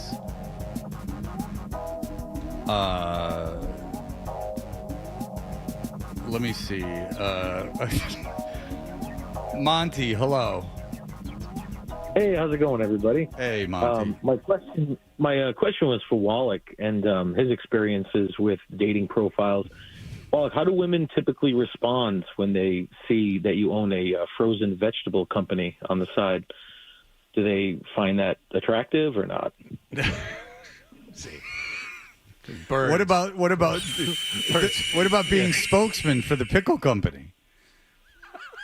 Or having a whole brand of loop organized around their profile. That's good. It's a long week, Monty. Thank you. I appreciate it, Monty. I haven't heard from Monty in a while. No, but he's always going to insult you, which is a break from me getting insulted. Peter, go ahead. Hey, I was just curious if Kendra would ever want to go on a a date with a really optimistic guy who thinks that Notre Dame's still going to win the national championship this year. Peter. Yes, he's a big. Hey, yeah. How much would you Notre pay to Dame's go to gonna the? How much would you pay to go to the Notre Dame BC game? like $1 million. No, seriously. If there were good Peter tickets loves for Notre sale, Dame. He calls it in my show. Through the ND Club, I think I'm going to get some face value tickets for $70. How much do you think I'll get when I put these on the free market? I mean, people. This is a home game for Notre Dame, so right. You'll be able to get face value probably. Well, that's no good. Yeah, no. I mean, both it's teams BC, suck. dude. It's BC. I know, but if it's a home game for Notre Dame, you fans would be in high demand, don't you think? Yeah, I'm not banking on BC. I'm banking on Notre Dame, the proximity to the fans. I mean, I'm not the foremost expert on the secondary market, so I was just asking your opinion, man. You're a Notre Dame fan. I thought it fit. Peter's the best. He calls into my show on Saturdays. Oh, He's well, super there you sweet. go. Okay. All right, what happened on this date of yours? So the TLDR, too long didn't read version of this. My sister and I have a very interesting relationship where we just try to mess with each other as much as possible. I got asked on a date by her, local celebrity crush, the local news anchor, and he asked me to go to lunch in Chinatown and to a Red Sox game. Oh, wow. Okay. And I wasn't going to say yes, but I thought he was handsome, and I wanted to twist the knife on my sister, so I said yes. Oh, you showed me a picture. You think that guy's handsome? Yeah. Oh, good. And so we go, and we sit down to Hot Pot in Chinatown, which is we'd known each other for a long time through the internet type of thing. It wasn't just a stranger situation. We'd been talking back and forth for a while. Sit down. He starts making really racist comments to our waitress, starts telling me that his mom wants kids right now and that we should have a child, and goes on and on about how he needs to settle down and get married in the next year because he wants to buy a house and have a baby, and I should quit my career.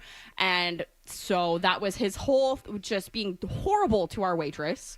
And I'm So he was saying legitimate racist things? Yes. Like making fun of Chinese people? Yes. Wow. To her face. And what was it, to get you to laugh? I hope not. I don't know. It was so uncomfortable. I felt so bad for her, and I didn't know how to apologize to her. Because that's a real bomb shot. If you're really expecting an audience to do insult comedy on the first date, man. Yeah, and so I didn't know how to get out of it. So we go to the Red Sox game, and we're meeting one of his news friends at the Red Sox game.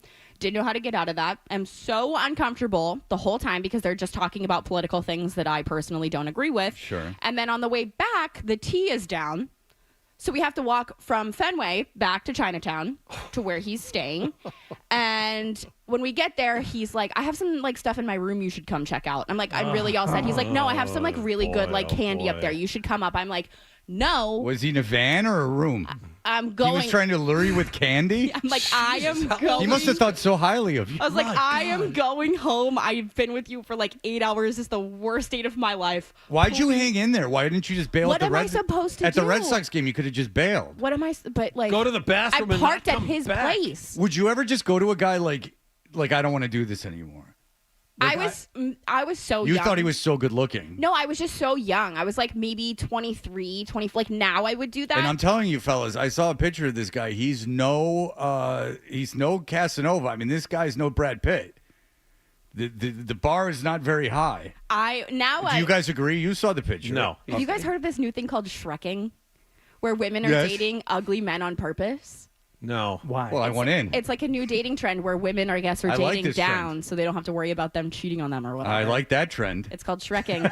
All right. Okay. Should I put something on my profile that I'm available to Shrek? Yeah. Yes, Fred. Yes. Fred Toucher. No one's gonna know what I'm talking about. Yeah, they will. You're much younger than me, Kendra. No one's gonna But you're know. dating women my age. Yeah. All right, let's go to football. Okay. Let's Sports. let's go to the sports. All right, Kendra knows a great deal of gambling. The NFL. It is the NFL season. Hardy, Panthers hit last weekend. Yeah, I had a good weekend last weekend. Yeah. I missed. Wait, what was your bet that you had? There was like Nah, that's dumb. I missed out on that one. It was I had Dolphins to score a touchdown on their opening drive at plus 240. I didn't hate that though. It was a good. Yeah, look. whatever. It was fun. I didn't throw a ton at it, and I missed that, and I missed the Cardinals. You had the Panthers in the Cardinals game. Oh yeah. I had the Panthers. Yeah. I missed something else, but everything else I hit. I had all Jets rushing props, which was electrically satisfying. Braylon Allen had to get 16 and a half yards. He got one carry for 11 yards because it was like on a 3rd and 25, and they never gave him the ball again. He got one carry in the game. Everyone, Braylon Allen, everyone that talks to the Jets, like off air, Yep. Braylon Allen, nothing. All right, so it didn't cost me because of my first week's success betting against the Patriots. And I did not touch that game on Sunday. I did not have a good feeling either way. I had Lions. I had Bengals. I had the Eagles. Oh my. Yeah. There you go. How many units, though? That's what we're talking Don't worry about. about my units. All right. Kendra, what do you want to talk about this week? So, I have a couple things to give out for you guys. I am actually on your Lions this week. The number is just too big for me. There is 5.5 left on the board right now on FanDuel. I don't think I'm allowed to say that because this is a DraftKings program. Do some shopping. No, don't say that until they Always. come back. Unless they come back, Do some shopping. 5.5. go to DraftKings. That's the number. Very loyal to us. I get The that loyalists, some would say. I get that it's not at home for the Lions. 5.5, too big of a number. Also, fun little. I love a weird angle when gambling. I know that that's stupid. The Lions in the last 2 seasons are 9-1 on a waxing crescent moon. There is a waxing crescent moon during this game. Did you see Venus right next to Yes, the moon I did. earlier Yeah. this morning? This morning, I did see it. It was Bright. quite noticeable. Yeah. Yes. Yeah. So Below, yep. I'm not like No the- wonder everything's going all topsy-turvy. Yeah. Huh? Say Am I that right, again. guys? Baltimore doesn't beat good teams, do they? I think Baltimore can beat good teams, but the postseason is where I worry about Baltimore. It's not the regular season. I do Sure. think that they wind up winning this game probably, but I don't think it's by more than a field goal. I think that this is going to be a rock fight. Wouldn't it be funny if the Lions lose and then it's like after week 1 everyone said the Lions window is closed, which I heard people say. Then after week 2 they're like Lions, and then they lose and they're like the window's closed. Just like every week it's a new thing. A lot of time to fill on Monday morning, so I'd say absolutely that'll be I mean, part I of it. heard on ESPN Radio, which I'll never listen to again, but they were saying that the window had closed for the Lions. Sure. They were saying that after week 1 of the season that the window had closed. And why?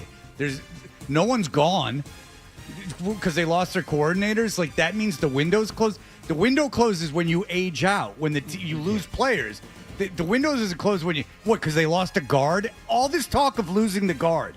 I'm not a Lions fan, by the way, but all this talk of like losing the guard is nonsense. You lost a guard and now everything can't work. I'm glad that they won the way they did on Sunday. Let me ask you one more game before Yeah. you tell us what you're hot on. Yep. Cowboys at Chicago, laying 1.5. I was talking about this game yesterday. The only thing that I would even look at in this game is probably the under on the total. It's 50.5. I worry about the Cowboys. I watched the All-22 from their game last week. They are missing Micah Parsons, man. Obviously, like that's the obvious thing to say here, but God, was it just blatant on film. And I think that if they had him on the team still, they would eat Caleb Williams alive. It wouldn't even be an opportunity. But I like the Cowboys. I just cannot chase them this week. Okay. Parsons, by the way, nearing a full go either this week or next week for Green Bay. That's the word. Yeah. I got the number at a little bit of a better price yesterday, but I also like the Colts this week. What I would say in week 3 of gambling, usually I would look at 0-2 teams. They, especially at home, they cover a decent amount against the spread. I want to say it's upwards of maybe 57, 58%, if I'm not mistaken, from my notes yesterday during my other show. But also, don't overlook what we've seen so far in the season. Erase everything you've seen in the last 2 weeks. Go back to what you saw or what you thought before the season. Do I think that the Colts are absolutely going to turn back into a pumpkin at some point? Yes, but it will not be against the Tennessee Titans. It will not be against the Tennessee Titans. How has Ward been this year? I haven't been paying attention. He's not as bad as I thought he would be. He's played some pretty decent defenses, and I thought that he would look worse against Denver than he did. I still don't think that he's probably an offensive rookie of the year candidate unless he really turns it around. It is a crappy division, but the Colts, they have aura. They're fun. I don't think that they're going to be this crazy good team down the stretch, but they're not going to turn back into a pumpkin against this Titans team. So we're all saying aura now. It's been willed into existence. All right, there you go. Do you touch the battle of the backup quarterbacks, Minnesota and Cincinnati, at all? I to be honest, I almost like Carson Wentz more than J.J. McCarthy, as crazy as that sounds. I get that he's getting older. The athleticism probably isn't there, but he's a vet, He's not going to turn the ball over at the same rate. He's not in that, sort of... I get that you could probably argue maybe a point of a difference between the two, but I don't hate Carson Wentz. The other two things that I'm looking at this week, I'm going to give out a Ladd McConkey anytime touchdown. He hasn't had one this season. Keenan Allen's been taking targets away from him. He is due. He's the best receiver on that team. You've got to go to him more often if they're going to be successful through the season. I believe the price is plus 160. I don't think it's going to get any better once he gets the ball rolling. Love Ladd McConkey this week. And then the other thing that I'm going to go for, I'm going to go for Brian Thomas Jr. People are talking about his wrist injury. They're talking about him dropping balls. They're talking about him having a lack of effort. I think that he's one of these guys that you've got to get his head screwed on straight if he's going to be strong for the rest of the season. Apparently, he's dealing with that wrist injury, had a friend who passed away. They're going to go to him early and often. They've got to get his confidence back up, especially if this offense is going to be successful. And the word around town is that Parker Washington is going to be getting more targets than Travis Hunter on offense this week. So BTJ's got to be that number one receiver in that offense again. All right, there you go. An insider's look at Jacksonville, who many people forget play football. It's true. But they are a solid 1-1, if I'm not mistaken. And he had a rushing touchdown in week 1, didn't score last week, obviously. Terrible showing from him. One of these guys, you got to get his confidence up if he's going to perform for sure. All right, well, Kendra Middleton, thank you so much for the advice, and we'll see how we do. We'll see you next Friday. Best play of the week, Ladd McConkey. Ladd McConkey, anytime touchdown. All right. Ladd McConkey, anytime touchdown. Everyone hop on Ladd McConkey, anytime touchdown on DraftKings. Thank you, Kendra. Love you guys. Thank you. The feeling is mutual. We will be back in just a moment. Here are the headlines.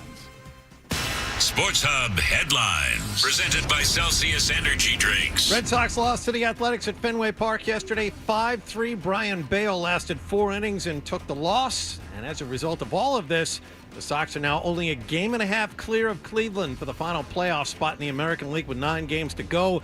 Garrett Crochet pitches a very important game tonight in the opener of a 3-game road series against Tampa Bay. Wilyer Abreu could return to the team this weekend. He has missed over a month with a calf strain.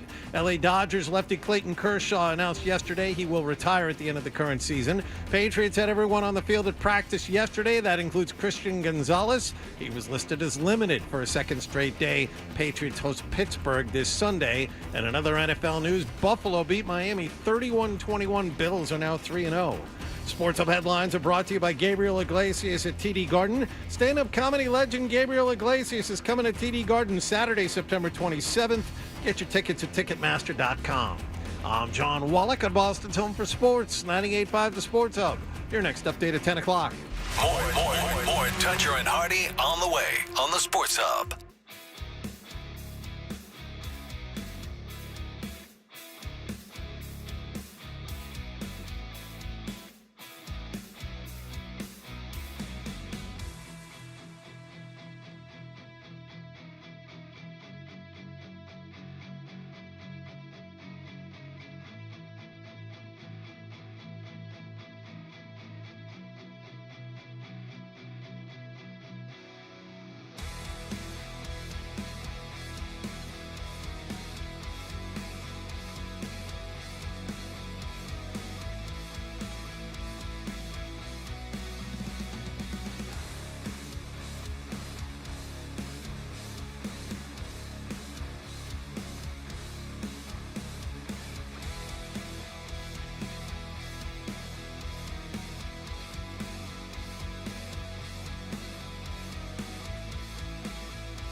All right. You know what I'm talking about. Sure. No idea what you're talking about. Here's more of The Thing on the Sports Hub.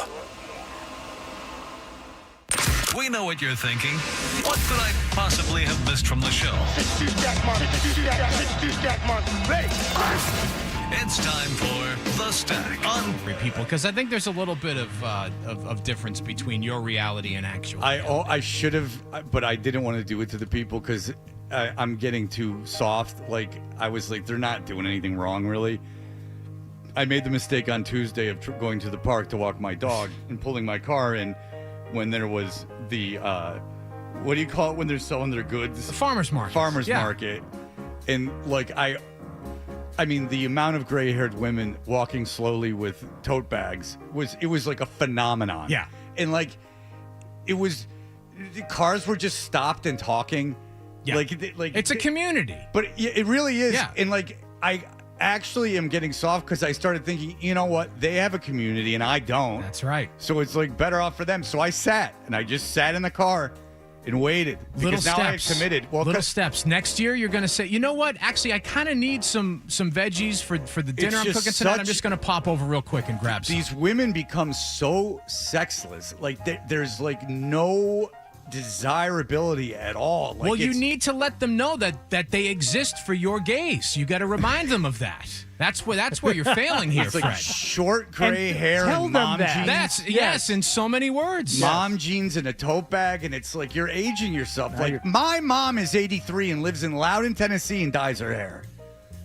Like, my mom is trying harder than you. I keep meaning to suggest. Why don't you dye your beard? I always ask you this. I tried to dye my beard. If you want the truth, I tried to dye my beard at home one time, and my beard just went no. Yeah, don't dye your beard. It will not look well. No, it no, looks 'cause good now. Like what you've got working now is good. The only thing I could dye is black. That would be the Ninkovich. And then it's like no guy, like a Bond villain. No 50-year-old man has a natural black beard. They don't. No, you might have black hair.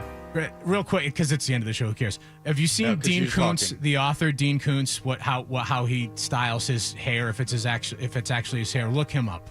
Since we're talking, Are you about sure you're men. not talking about the old editor of Vanity Fair who had the gray hair? Look, I think you're talking about the old No, editor Dean of Vanity Koontz Fair. is like a pretty famous writer. No, I know who Dean Koontz is. I But- don't know what he looks like, yeah, but I think you you should might look him up and see what Okay, he's doing. look at go Vanity Fair editor. All right. The old editor of Vanity Fair, the one that's like famous.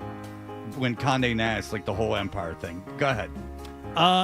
Big weekend for Adam 12 in terms of free things. Number one, this starts today. Yes. Red Bull cliff diving Oh, that's back cool. at Boston Seaport. It starts today. They've got the trials today, or the warm-ups or whatever, and then Preliminaries. Yeah, preliminaries, and then they start jumping off the ICA, in competition tomorrow. This is a worldwide thing. This is the only stop in the U.S. And they jump off the Institute of Contemporary Art in the Seaport. 24 of the world's most elite high divers twisting, somersaulting into the harbor. And it's free, Adam. Just gotta say that's a no-brainer. I mean, even they have to make it free because all you gotta do is wander around down there, and they're high enough up you can see what's going on. I would think so. It's like you don't have to fight for the best vantage point. My wife and son went last year and they loved it. We're going. I'm gonna go back with them tomorrow. It was in Atlanta one year. My ex-wife worked for Red Bull. Oh, cool. The marketing company that does Red Bull. I have an interesting story about that event, but we do not have time to share it now. Fred, real quick, Fred, have you gone on a date to the ICA? That's a good date spot. Hey, I have been. It ain't the zoo. I've been asked to go to a First Friday before, but I did not attend when I was asked. I have been on a date to a museum, though. The Harvard Museum of Art has a night where they just open it up and they serve drinks. All right, now that which I cannot have, as I am an alcoholic. So as awesome as the Red Bull cliff diving sounds, it might be too much adrenaline for Adam 12. So let's take it down a notch. Something else you could do this weekend: the Fluff Festival. Oh, I love this. Tribute to the Union Square innovation, it's a madcap festival honoring the invention of marshmallow fluff, celebrating Somerville's long-standing tradition of innovation with live music, Why would you bring this Fluffalicious up? feasts, sticky games, and Why so would much you bring more. up a tribute to the fluff? No, marshmallow fluff. different fluff. No, Marshmallow fluff. it's painful nonetheless. Huh? That cat die yet? Yes, the cat is dead. It's in my the cat's ashes, which they ask if you want while the cat's dying. Like, and so no one's going to say You have my no. sympathy, but I'm sorry. Thank you.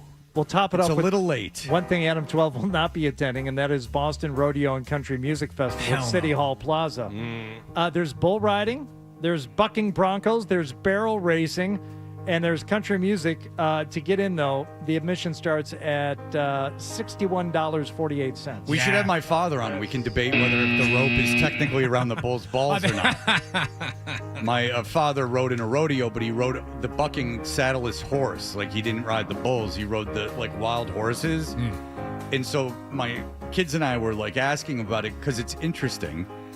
And then we got into a whole thing that they don't put the rope around the bull's balls to get it out of the chute and angry.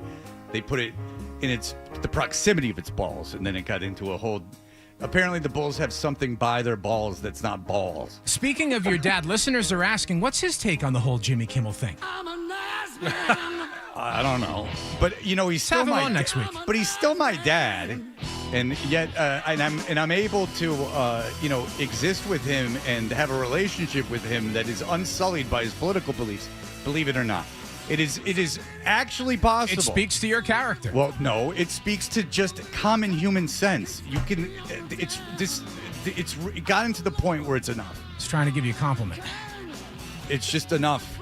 I get it. Like, you identify by your politics. I understand that, but let's stop that's it.